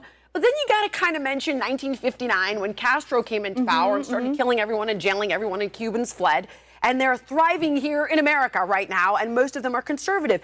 Then you've got... Oh, look at that. See, she's like, dude, you're not mentioning how, oh my God, Fidel Castro killed people, and then a bunch of Cubans came here and they're conservative, and they all love Jesus, and they all love Donald Trump, and like, oh, they live happily ever after until they fucking run into ICE and they get a gun to the back of the head and they get fucking thrown into alligator Alcatraz where 80% of the people got COVID, and then they get sent to 𝗙ecie after never having committed a goddamn crime, right? Oh, yeah, oh, no, we can't put that in the museum, right? We just got to put the shiny, happy people part. Dude. Literally an exhibit that's all about white cops killing black guys. And there's nothing about how we fought back to stop, except we captured it with our cell phones. And thank God we did, because we put these cops on blast. And the reality is, we all know police brutality has been a thing, but there's nothing about fighting to stop it. There's nothing about... Well, we haven't stopped it yet. I mean, literally, dude, we just, dude, in the last 5 years, I've watched 5 black guys get fucking either choked or gunned down or whatever. Have we stopped it? Jesus, when we stop it, we can talk about stopping it, right? I mean, what did I witness? I witnessed Colin Kaepernick, a fucking brave person, take a knee after discussing it with a white veteran on what to do to highlight the issue. And what happened? All the people that Jillian Michaels said are good, empathetic white people pounded him out of the NFL, right? They called him sons of bitches, and they fucking made a big deal about him ruining their fucking song because they didn't want to think about, like, really? Yeah, we've done it to stop it? Dude, she is such a fucking liar, bro. She is such a liar. And again, where's the black guy through all this? Holy shit. We got a tweet.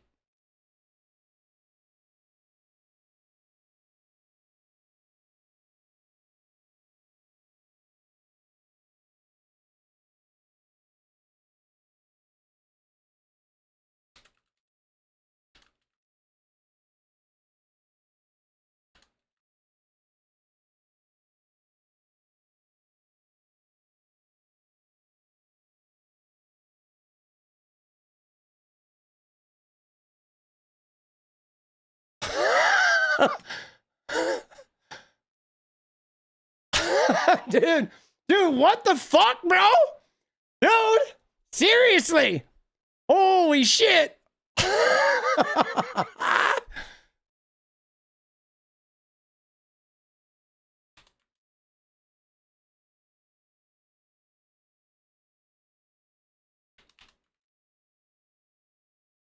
Dude, seriously, man. What in the actual fuck, dude? It's like, dude, he has not spoken once. This is a section on the fucking Smithsonian and shit. We are 10 minutes in, bro. Homie has not said a goddamn word, dude. Like in the beginning, he said his name, bro. Homie has not said one goddamn word. Like, what in the actual fuck, bro? Like, that shit is wild, dude. There's also nothing about the fact that if you look at the trends, the long-term trends in policing, you know, there was a focus on specific cases of police brutality, which were horrendous and terrible. By the way, I want to pause this while she talks about policing, and we do have to note one thing. Jillian Michaels said, oh, only 1% of the people, 2% of the people own slaves. Oh, well, guess what? In every slave-owning area, the slave patrol participation was mandatory. So even if you didn't own slaves, you were forced to go hunt them down or they would fucking beat your ass up. And then those slave patrols became the police departments. And after the Civil War that you think did all this great shit for black people, those slave patrols / police departments then went and started rounding up all the black people, putting them back into legal slavery in jail through bullshit vagrancy codes and other black codes designed to, oh, you don't have any money? Going to jail. Oh, you don't have an address? Going to jail. Right? Boom, boom, boom. You don't have a job? Going to jail. Right? And so all of that went on to, in addition to lynchings and segregation and redlining and all that shit. But now the police are still descending from those patrols. We haven't even fixed that, man.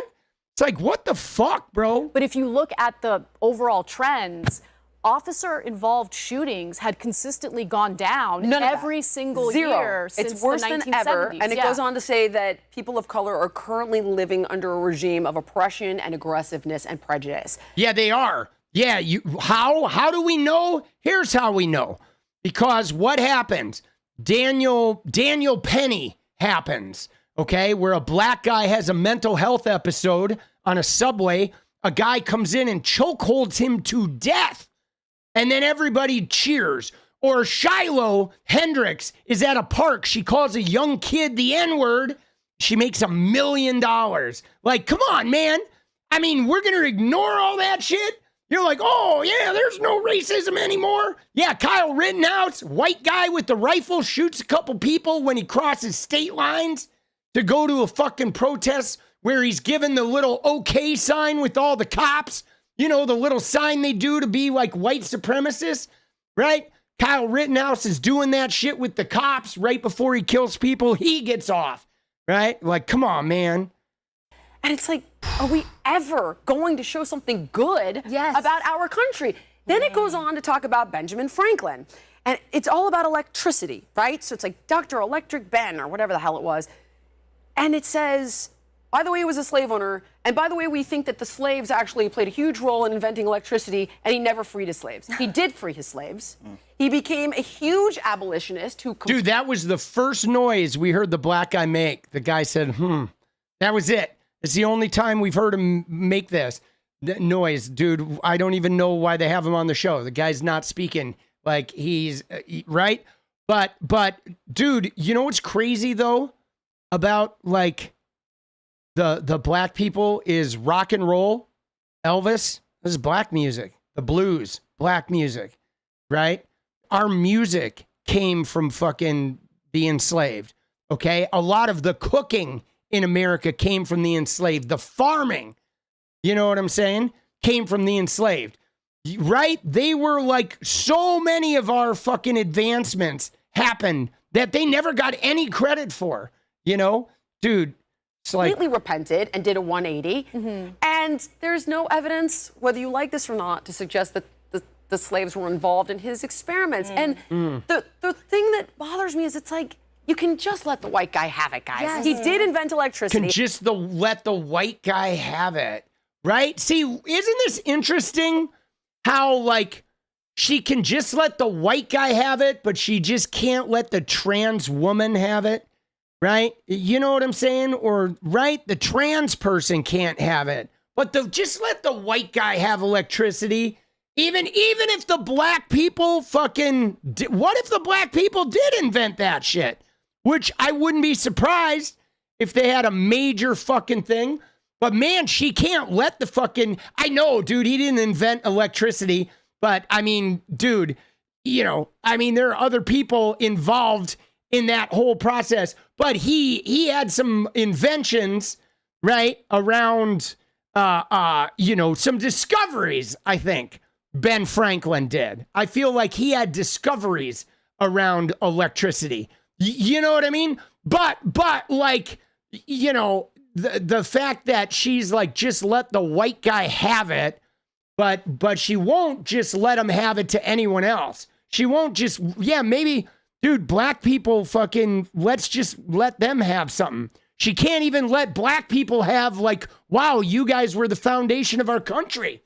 You know what I mean? Like, dude.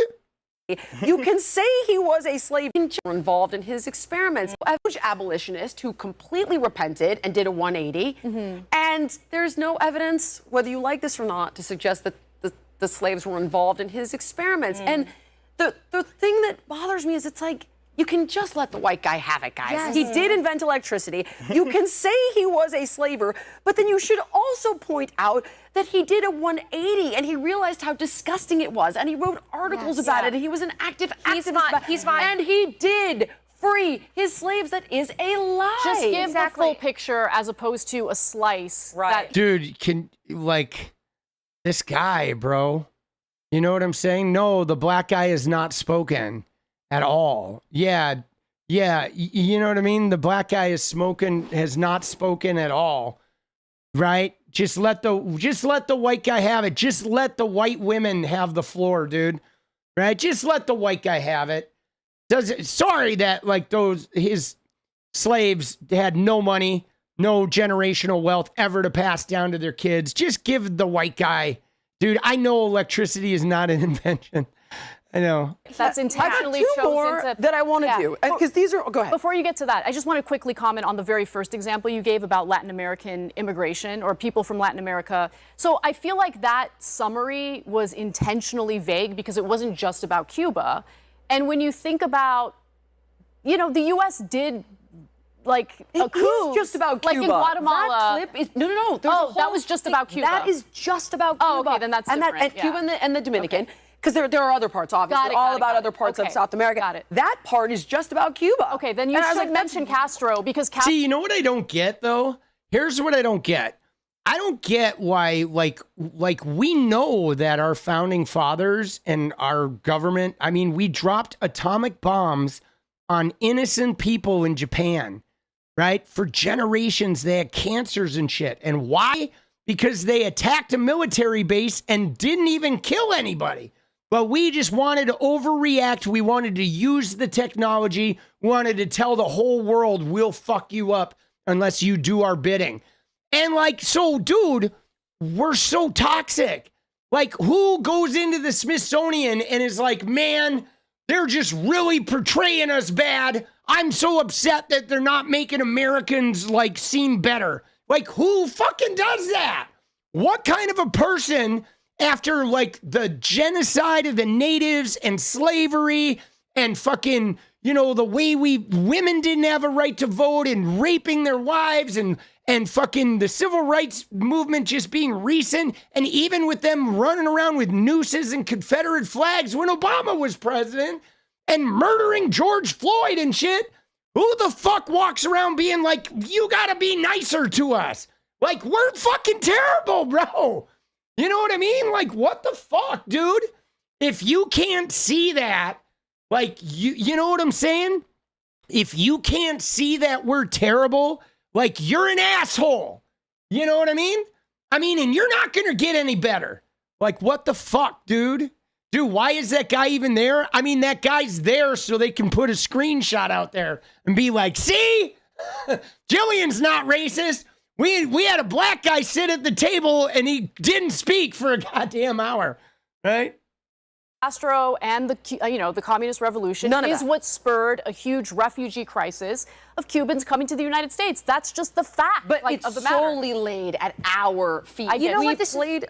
Go ahead. No, I'm with you 100%. When I watched them push back against you at CNN, I wanted to throw something. Well, we're gonna so hold on. So okay, a couple more. Anyway, it goes on and on and on. Two more. There's a whole 55-minute video in African Heritage Museum. I might be blowing that, but that's what it's meant to. Boy, she really is irritated about that African Heritage Museum. Showcase, and understandably so, and rightfully so. But in this, dude, which by the way, Africa is like fucking hideous, man. What we did and what every country did to Africa, where they literally, like, Africa is just so many natural resources.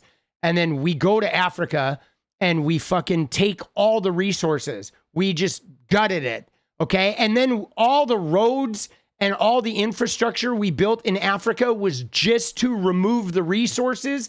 So what we did was we basically made it so it was uninhabitable for the people who live there, and they couldn't even have access to their neighboring communities. So we not only took all the resources out of Africa, just stole it, we also fucked the entire country for everybody who lived there. That makes it like nearly impossible for them to survive comfortably. Okay, we did both of those for like 100 fucking years, in addition to enslaving fucking people. But like, goddamn, bro, it's like fucking a disaster. 55-minute video, there's a montage where they compared George Floyd and 𝗪𝗪𝗓 to Jesus. Oh God. And I like to Jesus? Dude, I buy that. George Floyd and 𝗪𝗪𝗓 to Jesus. I totally buy that. Dude, you know who they're not going to compare to Jesus? Is the guy who committed adultery 50 times and fucking had sex with fucking teen girls with Jeffrey Epstein and fucking berates everybody and ogles the fucking teen girls' asses and shit and fucking misers billions of dollars, right? And fucking lives like this, right? You know what I'm saying? This guy, they're never going to compare him to fucking Jesus. On and on. Two more. There's a whole 55-minute video in African Heritage Museum. I might be blowing that, but that's what it's meant to showcase, and understandably so, and rightfully so. But in this 55-minute video, there's a montage where they compared George Floyd and 𝗪𝗪𝗓 to Jesus. Oh God. And I like to Jesus? I'm not. Can I? Okay.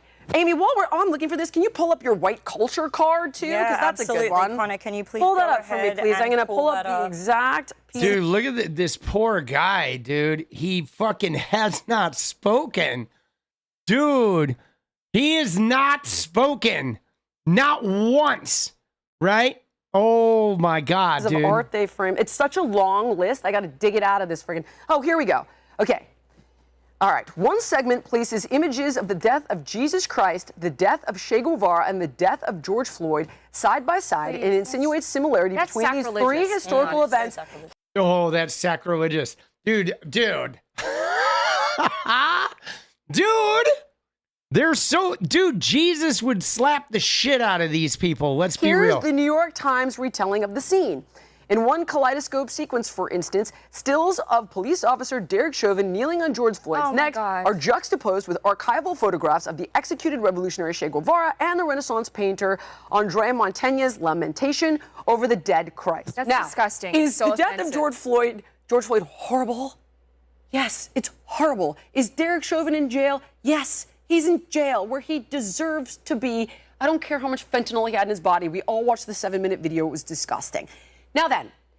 See, before she even says it, I would like to point out that when Jesus was around, the government looked at Jesus as though he was George Floyd.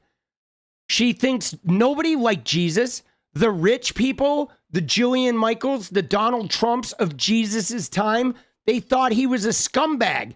They thought he was the drug addicts. He hung out with the drug addicts and the winos and the prostitutes. She is so dumb. She doesn't realize that that's why they made those comparisons, because they looked at Jesus back then, the wealthy landowners, the government people, they looked at Jesus like he was a street urchin, a thief, a rabble rouser, a disgusting, like whore chasing, like miscreant who was turning the people against them.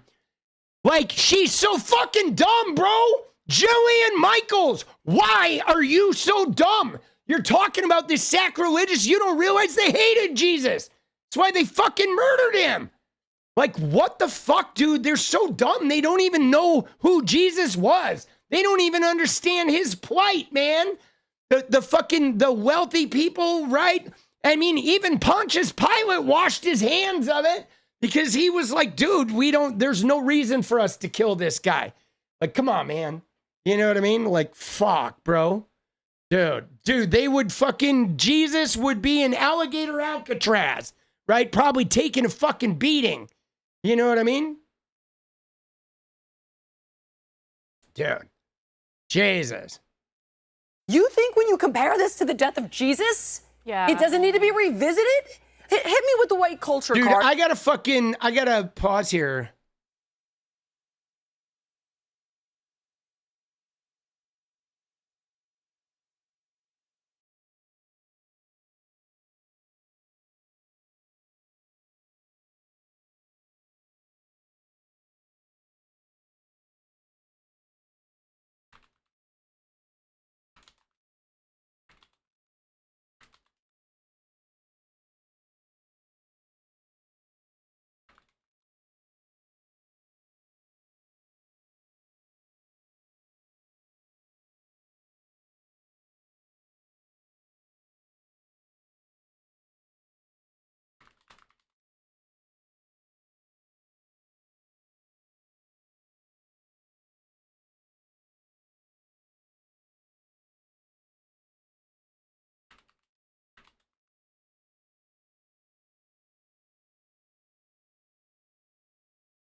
Let's go, dude.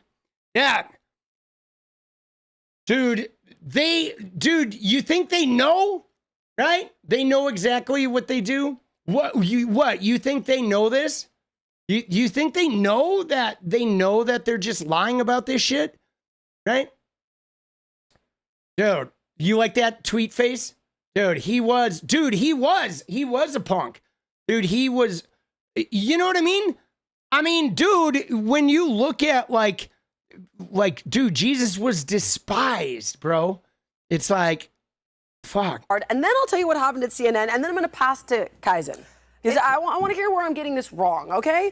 I mean, they did end up revoking it after much complaint, which is good. They took it out of the, I believe it was. Well, it needed to be revised. What is it even about? It essentially says that things like race, that things like hard work, discipline. Could we zoom in a little bit? Self-reliance, independent, and autonomy. Winning at all costs is in there. These things, the fact that we're aggressive. All right, let's look at what they say about the assumptions of whiteness. The individual is the primary unit, self-reliance. I mean, dude, this is what we do here. The rugged individualism, right? The nuclear family, right? The woman is the homemaker. The husband is the breadwinner. Emphasis on the scientific method, right? And heavy focus on the British Empire and European history, right? The Protestant work ethic. Hard work is the key to success, when in reality, it's not hard work at all. It's how well you play politics and who you know, where you are on that ladder of hierarchy, which it leads to success, right? If you didn't meet your goals, you didn't work hard enough, which is also bullshit. Sometimes you work so hard, right? You know what I mean? Status, power, and authority. Wealth equals worth. Your job is who you are. Respect authority. I mean, dude, this is literally whiteness, bro. And a lot of this is bullshit, right? Plan for the future. Delay your gratification. Don't have sex for pleasure. Dude, fuck that. As soon as I saw that part, I was like, religion can eat it. Dude, I love sex. And I'm doing it like a sport. You know what I'm saying? Like, fuck that shit, bro. Right? There's no way I'm fucking holding that just for childbirth. Like, fuck off, dude. Right? Women's beauty based on blonde, thin Barbie. Right? Absolutely. The aesthetics. Man's attractiveness based on economic status and power. All right? Follow rigid time schedules. Right? Justice is based on protecting property and entitlements. Right? Competition, be number one, win at all costs. Right? Dude, all of this, right? Master and control nature, got to be doing something about the situation, got to be aggressive. Majority rules when whites have power. Ooh, that's a big one, right? The King's English rules, avoid conflict and intimacy, don't show emotion, don't discuss personal life, be polite. Dude, this is crazy. I mean, this is all accurate. How are they mad about this? That's literally, I've never seen anything that describes the culture of American whiteness better, right? Oh, shit. Is in there that we're inherently an aggressive race. Oh and my winning it all. God. I swear to God. Wait, it is in where there. was this posted? I mean, It's right there. It was literally on display This is at at the museum. No, it was revoked. It was Where was this? Hey, my God, he was literally on display. He was on display. Dude, we are aggressive. We're violent. I don't think we're just aggressive. I think we're violent. We're fucking violent and genocidal. The African, Connor, could you give me the exact? I've lost it in my notes because we were going to do it Holy at the end. shit, seriously? This was, Yes. This was quite... Yes. Oh my God, Yes. this is not okay. What is This it? Tell me when I can get to the CNN piece. And so what is really offensive about this isn't just to white people. It's offensive to people of color to say that, okay, you can't be organized. You can't have self-reliance. You can't do these things. See, here's the thing, though. Like this is what's so frustrating about these right-wingers is pointing out that American white supremacy and capitalism says you need to be self-reliant. When we point that out, that doesn't mean you can't be self-reliant, right? Like if you want to be self-reliant, be self-reliant. But the fact of the matter is people thrive better when there's community. It takes a village. Okay, it's not it takes one self-reliant person. I mean, we even know it takes a village when it comes to childbirth, raising a family, all that shit. But like, if you want to be self-reliant, that's great. But that doesn't mean you have to be self-reliant. And if something goes wrong, it's because you haven't been self-reliant enough. You know what I mean? And like some people, if they're fucking disabled, they can't be self-reliant. You know, like, all right.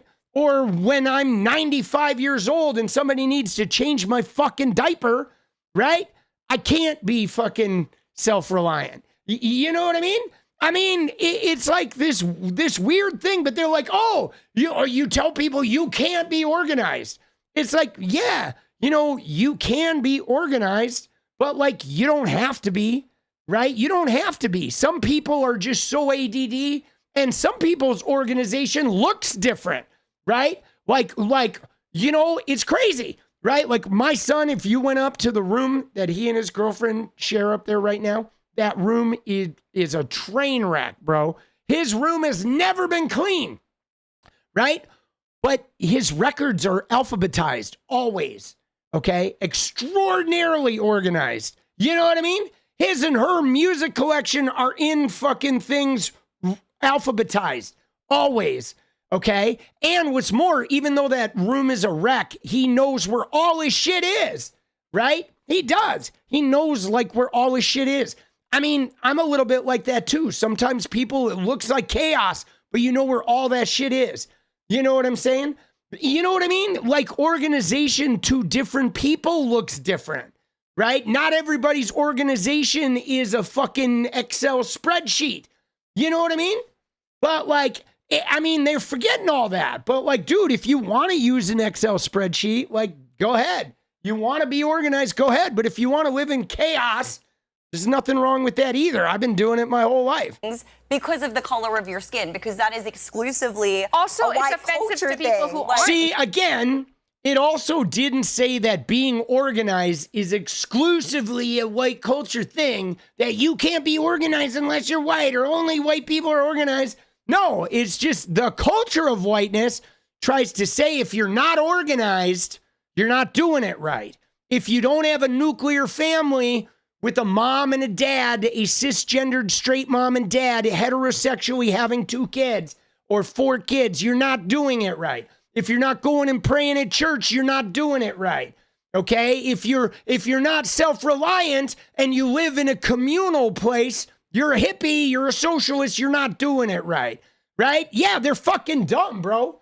They don't understand that it's not that you can't do it or, oh, it's only white people, right? Dude, I don't know what they're talking about. They're just literally crying in front of a black man. That's what they're doing. They invited a black man so they can go and bellyache how whiteness is being abused. And then at the end, I guess the black man's going to tell them, you're right, ladies, all you white women, you're right. You're right. That's it. He hasn't spoken a goddamn word, but I think at the end, he's going to tell them how right they are. And they're going to be like, aha, see, we're not racist. Dude, how much are they paying this guy, dude? What did this guy had to check his soul at the door, bro? Seriously, at the door, he had to fucking, there's a machine that just pulled his soul out of his body. Oh, fuck, bro. White, and they're all of these things. Like, and what's wrong with being a... So it was the National Museum It comes down to, though, that we're aggressive and that we need to win at all costs. Like, again, like, but isn't it kind of racist to say that only white people are like the go-getters? That's what I... No, they're not saying only white people are the go-getters. It's not even saying white people are go-getters. It's saying white culture tells you that if you're not a go-getter, you're not successful. You're not doing it right. You are living out of bounds, right? Like, dude, I mean, look at that face, though. Holy shit, bro. Dude, who? Goddamn Cruella fucking DeVille, bro. Jesus.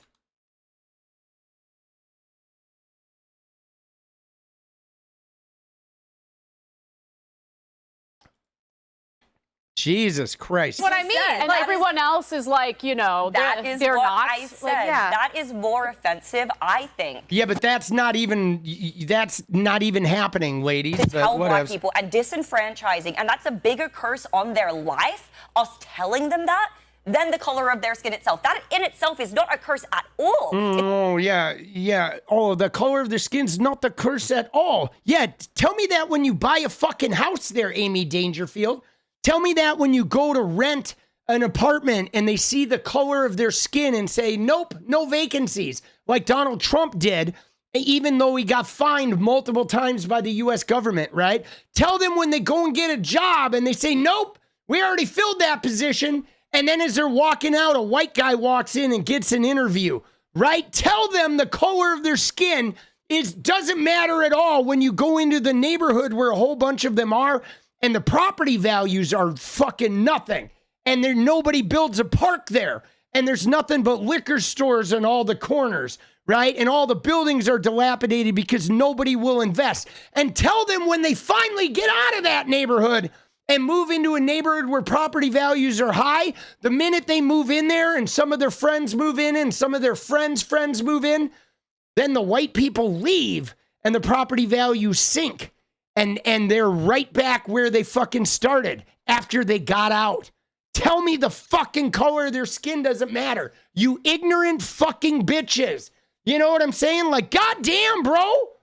Like, fuck you, Amy Dangerfield. It's us telling them that curse. it is. It's No, also it the isn't. curse of low expectations, right? Yes. You're telling them that people rise to the expectation that you have for them. Evan, what do you think? Because I want to hear from you. Well, I also want to get your. I want to give. Dude, oh my God, finally he gets to speak. Now they're like, what do you think? We've been talking about how the white people are getting a raw deal. Now you need to corroborate everything.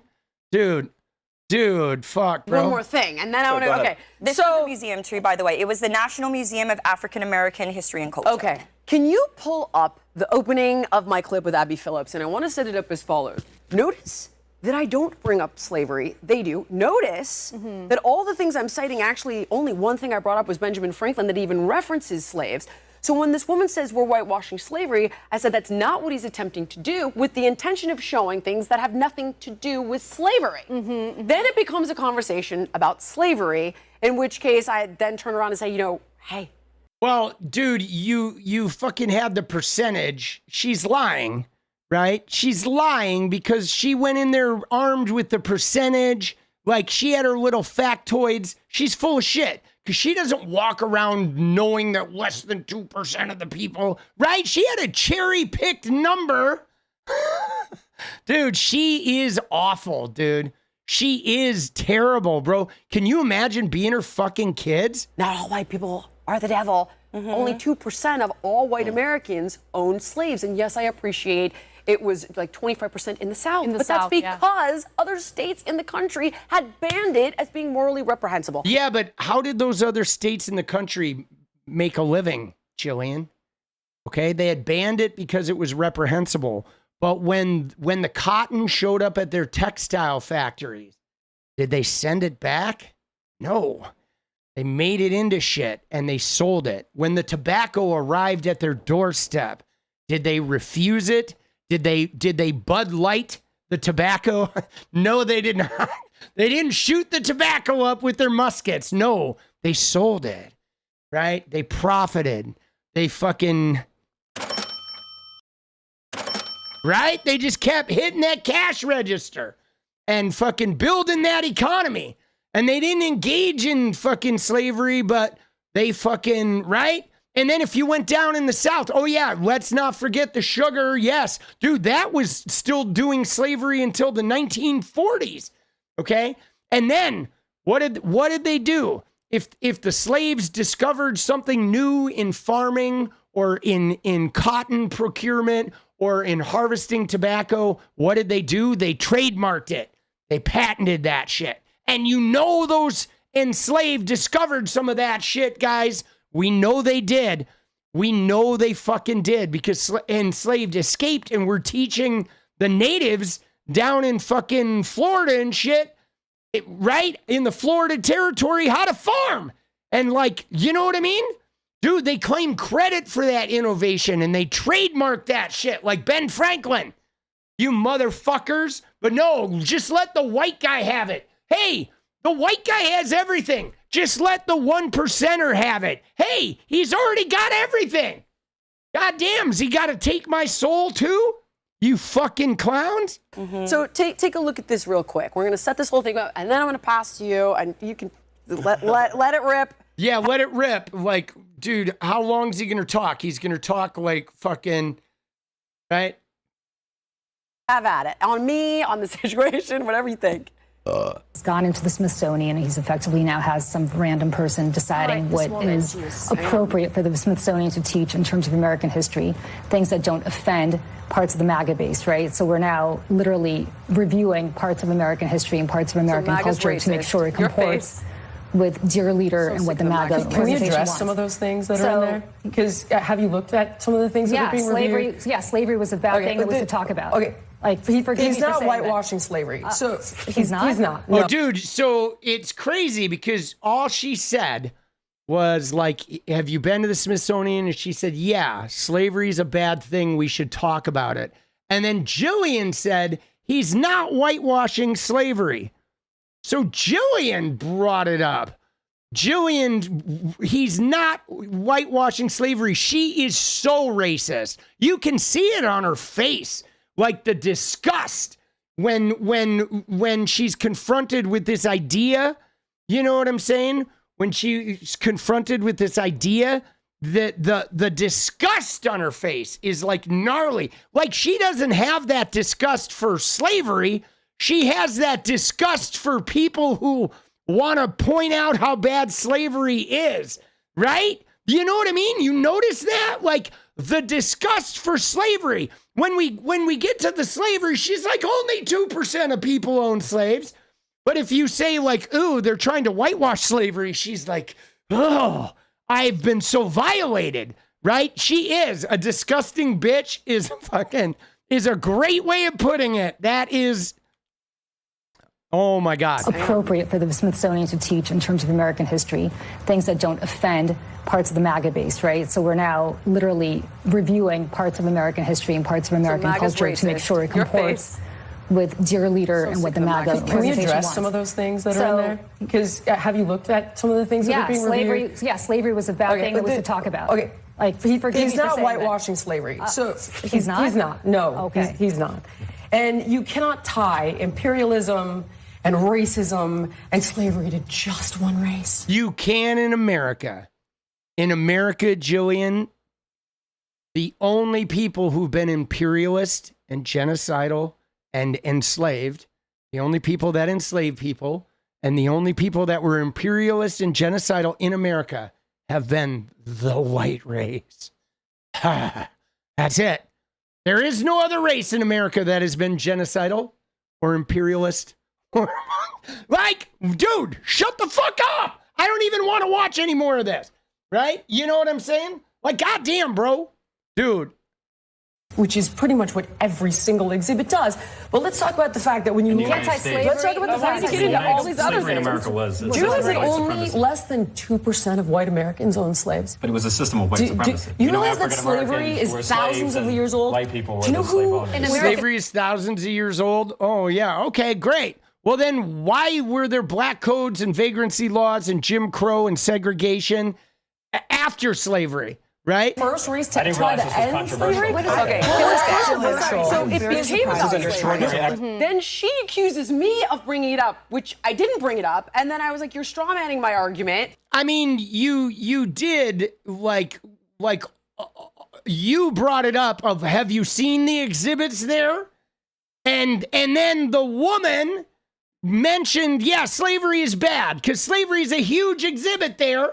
Okay, so, and then you were like, you said he's not trying to whitewash slavery. So, yeah, you did bring it up, Jillian. Like, you didn't say the word slavery first, but you did bring up the fact that, like he's does not like the way slavery is portrayed at the Smithsonian, and he wants to change it. He wants the Smithsonian to be like, we ended slavery in America. And right, hey, can I show you a tweet? Can I show you a tweet? Look at this. Let me just show you. I have a tweet here that was about this. You ready? Watch this. Dude, this is the greatest tweet ever.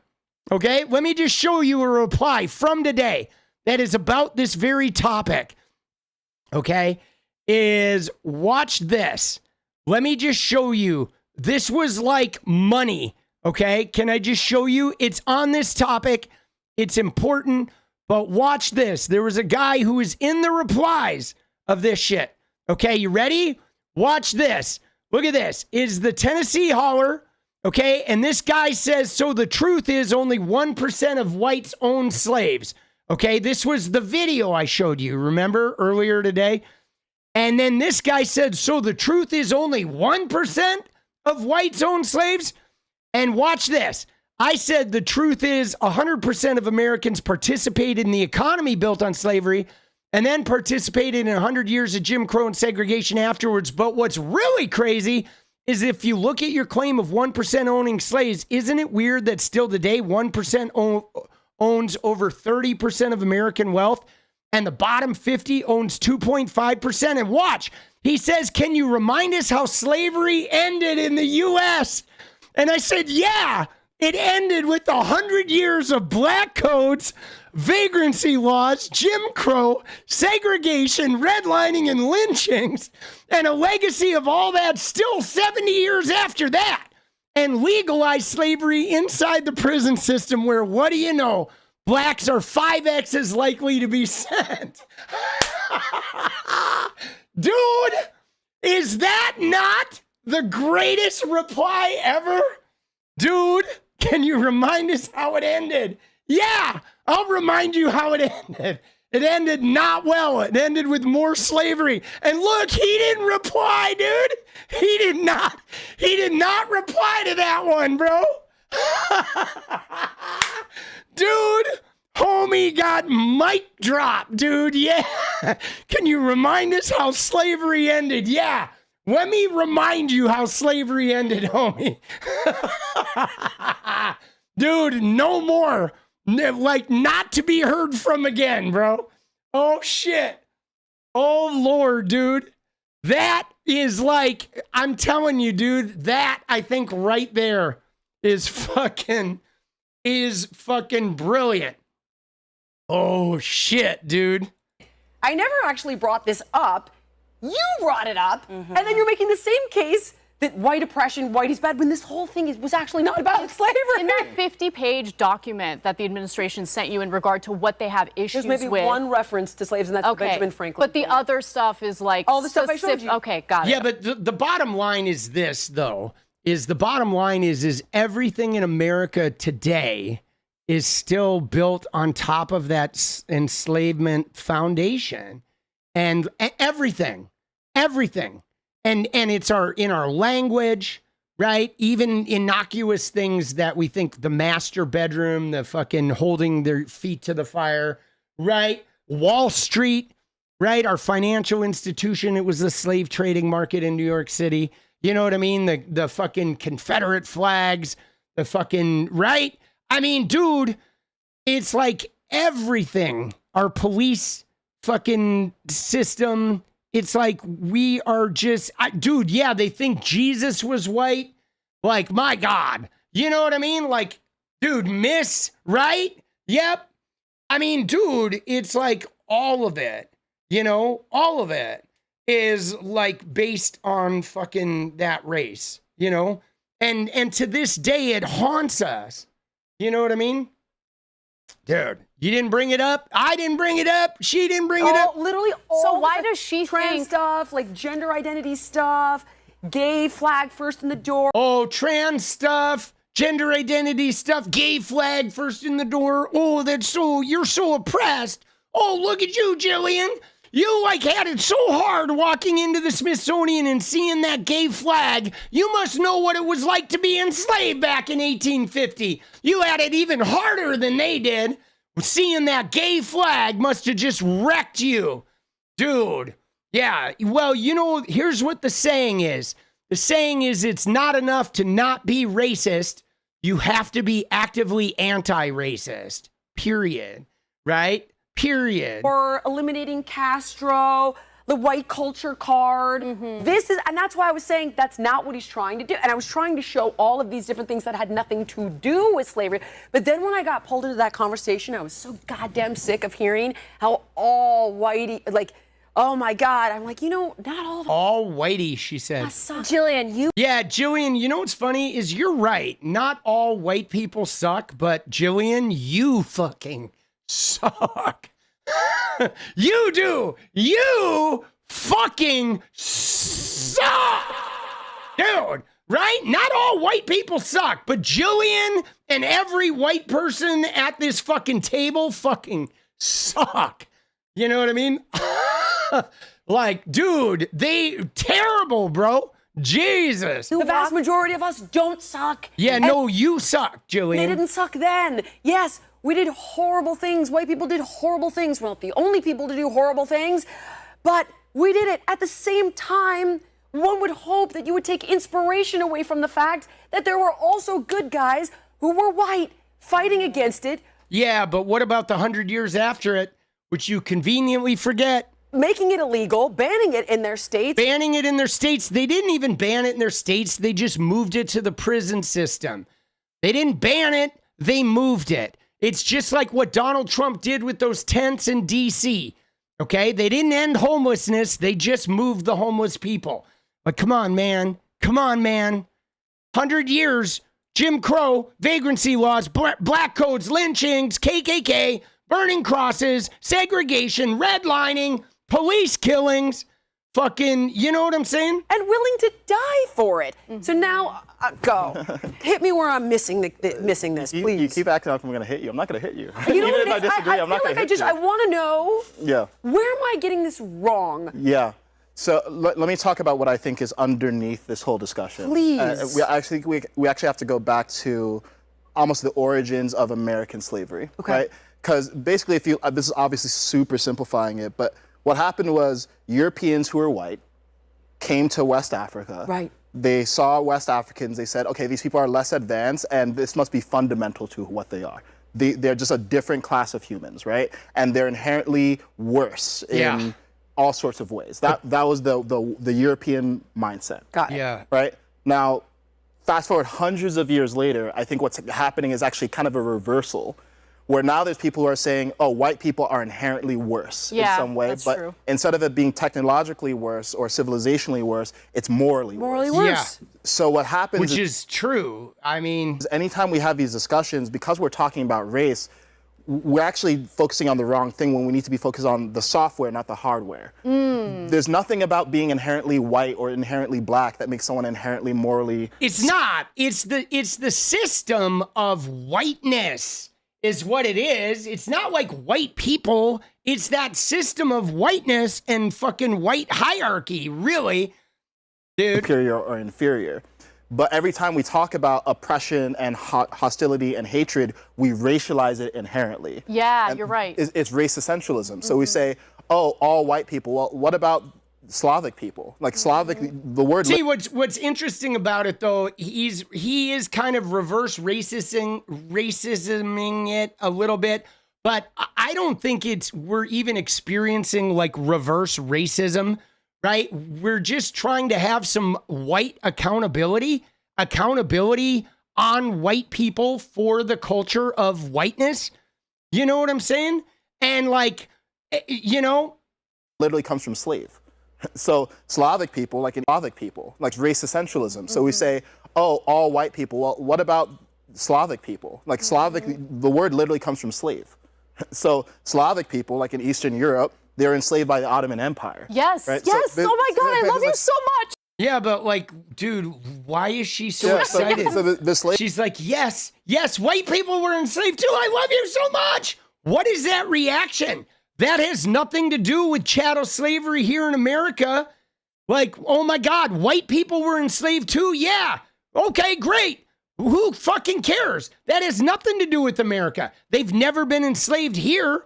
Like, what the fuck? Did you see a reaction? Like, oh my God, yes, I love you so much. Thank you for telling us white people were enslaved too. That was such a weird fucking response, bro. Slavery all throughout history, but what happens is in America, we become so hyper fixated on what happened in America, which is important. Of course, we should mention slavery, and you never denied that. No, but I think the point that you were trying to make, and is difficult in that environment, is there's a much broader context here. Yes, and dude. See, what's crazy though is this poor guy. This guy is like saying, yeah, you're not racist. You're talking about a broader context, but like, dude. It's like, bro, there is no broader context here in America. But I mean, you know, they fucking brought him on here because he's going to say you're right? And like, yeah, there's a broader context. But that broader context is not why our police are a remnant of slave patrols. That broader context is not why there's no black generational wealth in fucking America. That, you know what I'm saying? Like, dude, this is fucking brutal. The evils of slavery are not particular to melanin. I literally said that. I'm like, you cannot paint only one race with Yeah. this. They're not. They're painting one race with it here in America because that's our truth. So in And not all white people exactly. perpetuated this. Exactly. Jillian, So just to hold on, finish hold on. here. Yeah, So in the analysis of American history, of course, we need to acknowledge that 100%. yes, there was a racialized institution of slavery, and in that racialized institution of slavery, white people were placed at the top of the hierarchy, and black people were placed at the bottom. That doesn't mean that current white people identify with that mindset, because it was a culture, it was a software that was adopted, and it happened to be adopted by these people. But all throughout human history, people have been justifying slavery through different methodologies. This is just the American way that we did it. We should be aware of it so we don't repeat it. Yes. Yeah, but we're still in it. You know what I mean? Dude, we're still in it, right? Dude, yeah. Dude, yeah, I know, Janae, right? You know what I'm saying? I mean, this guy is like getting his paycheck. But we shouldn't be so fixated on that we conflate someone's color of their skin with their ideology. Can I just want to follow up on one thing he said before we lose the thread. What you just said about the, persecution of, Slavic individuals by the Ottoman Empire, that like really spoke to me and read. By the way, dude, this guy sat here for fucking 22 minutes before he even got to speak, dude. Oh, shit. Dude, all right, I got to go make some videos. Dude, at least we finally heard him, but I told you what he was going to do. He was going to come in at the end and say, you guys are right. You guys are not racist. Right? Not all white people, but fucking Jesus, dude. Yeah, no. Right? Oh, shit. Dude. Right? All right, Phoenix, let's go. Part of your family was brought over. I'm sorry for that. That sucks. But, dude, what did Charlie Kirk say? Dude, Charlie Kirk, yeah. Dude, I know we could fucking go and, like, it's hard, dude. It's hard to watch that shit. But holy shit. Dude, you knew it was coming, but it doesn't quite fucking, it's hard to watch. Right? I would have liked to have seen a black voice challenging them, but I guess we weren't going to get a black voice to challenge them, right? And they won't even have a white voice on there to challenge them, Jesus.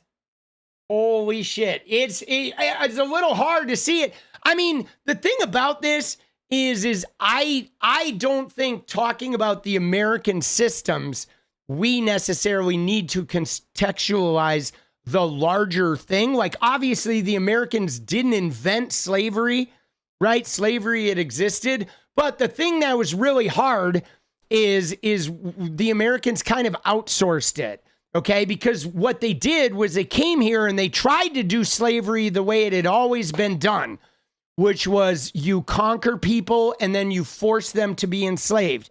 But they killed all the natives, like the disease killed the natives. So that wasn't going to work. So then they were like, huh. And then all of a sudden a boat showed up with some black guys on it. And they were like, wait, these guys don't get disease. These guys are like superhuman, but they're not white. So let's put them to work. How much? Right? And then, yeah, they turned slavery into a business. They did. They turned it into an industrialized, like labor force that cost nothing. They started importing these guys and breeding them. And then they would have sex with them too. Right? And they right? And then they learned about them. Oh, shit. You know how to farm? You know how to, you got music? What else you got? You know how to cook? Wow. Well, fuck, show me all this shit. And I'm going to patent all the shit you show me. And my family's going to get wealthy off that shit for hundreds of years. Right? That's what we did, man. We fucking just brutalized stole all their shit.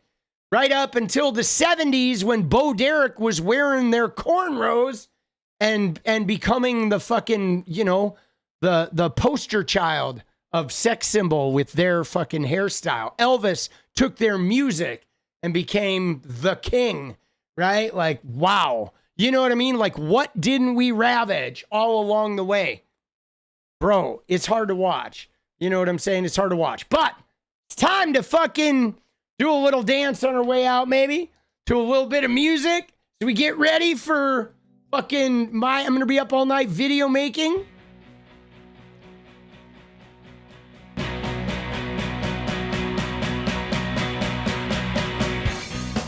Can I make something good out of this? Can I make something good out of this? Chances are you will not be missed, 'cause you don't give a shit. Can I make something good out of this? You could be late, you could be true, you could be underneath my shoe. You're the only one who's strong, and I'll be devastated if I'm wrong. I am the one you love to hate, but you cannot devastate. It will be interesting, I'm sure, 'cause I want more. Dude, what a great song for the moment. Let's go. Can I pretend that something is missing? Chances are you will not be missed, 'cause you don't give a shit. Can I make something? Let's go!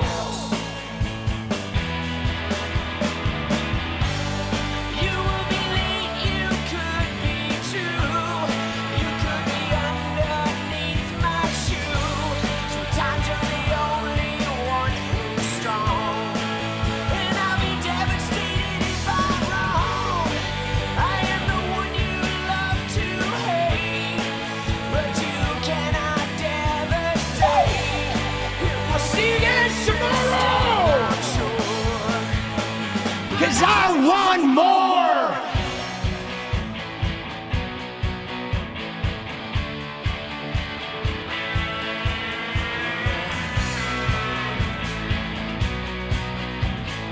Woo!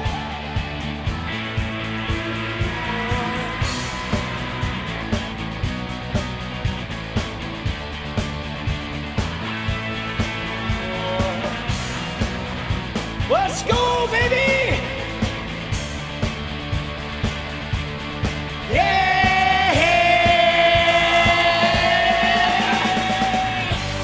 You could be late, you could be true. You could be underneath my shoe. Times you're the only one who's strong, and I'll be devastated if I'm wrong. I am the one you love to hate, but you cannot devastate. It will be interesting, I'm sure. And I want more. I want more. I want more. I want more from you, yeah, more. I want more. I want more. I want more from you, yeah, more. I want more. I want more. I want more from you, yeah, more. I want more. I want more. I want more from you, yeah, more. Yeah, yeah. More from you, yeah, more.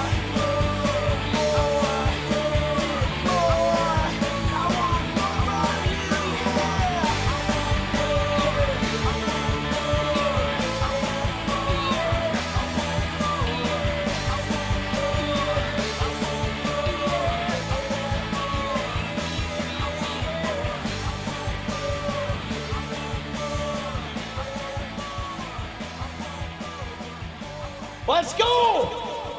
Oh! Dude, see, hold on. I want to pause because you bring that shit up.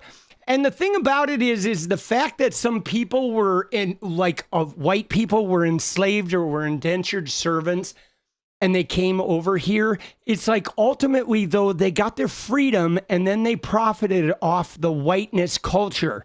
Okay. They didn't come over here and then get segregated and be put in fucking, you know what I'm saying? It's like the culture in America was never about whites being enslaved. Okay. And sure, you can pull an example of some white people that were enslaved or some white people that were indentured servants. But the fact of the matter is the culture in America was about whiteness having the power. Okay. And are there exceptions? Of course, but it was not the dominant thing. And when you go back and there were 3 million fucking people that were enslaved in America, okay, in 1850, right? And those Irish people are now well integrated, okay? The white indentured servants, hundreds of years later, those people are well integrated, okay? So looking at this exception, you don't bring up an exception to be like, oh, aha, we're talking about the fucking culture. You know what I'm saying? We're talking about the culture, right? And you even bringing that shit up is fucking annoying because I feel like you're being like fucking Jillian Michaels, bro, because that is not a part of the fucking discussion, man. You know what I'm saying? Like you fucking come in here and like, that's what you want to talk about, right? Is like, you're like, oh, there were some white slaves. No shit. Okay? You know what I'm saying? There were some white slaves, but like, that's not the fucking dominant thing here. And I'm sorry that your family history had some white slavery or some indentured servants, right? But the fact of the matter is, if you're white now, you have a fucking crude generational wealth, right? Or you at least have the opportunity to. But like, don't do that. Right? Don't do that. You know what I mean? It's like, that takes away from the shit. You know what I'm saying? That takes away from the shit. You know what that is, Phoenix? What it is when you talk about like black people having no generational wealth, somebody says, but Oprah Winfrey, right? And it's like, because there's a couple of black billionaires, that doesn't change the fact that the white people got a 400-year head start. You know what I'm saying? And like, I am sorry that your people got enslaved, but don't fucking do that shit again. You know what I mean? Don't do that shit. Don't go in and like, you know what I mean? It's like, that's what Jillian Michaels does. But the Irish people, right? And like, I feel bad for the Irish people, but the Irish people are not suffering in America anymore. And black people still are. Don't forget that, all right? We love you, but wise up. Come on now. All right, I'll see you guys tomorrow. Let's go! Dude, I'm sorry, dude, that sucks. Get some EMDR. You need to get that shit out of your family lineage.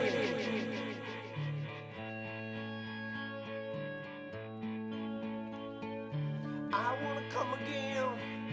I wanna be so high. I wanna... See you tomorrow.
always get me into these situations again, because I might be tempted.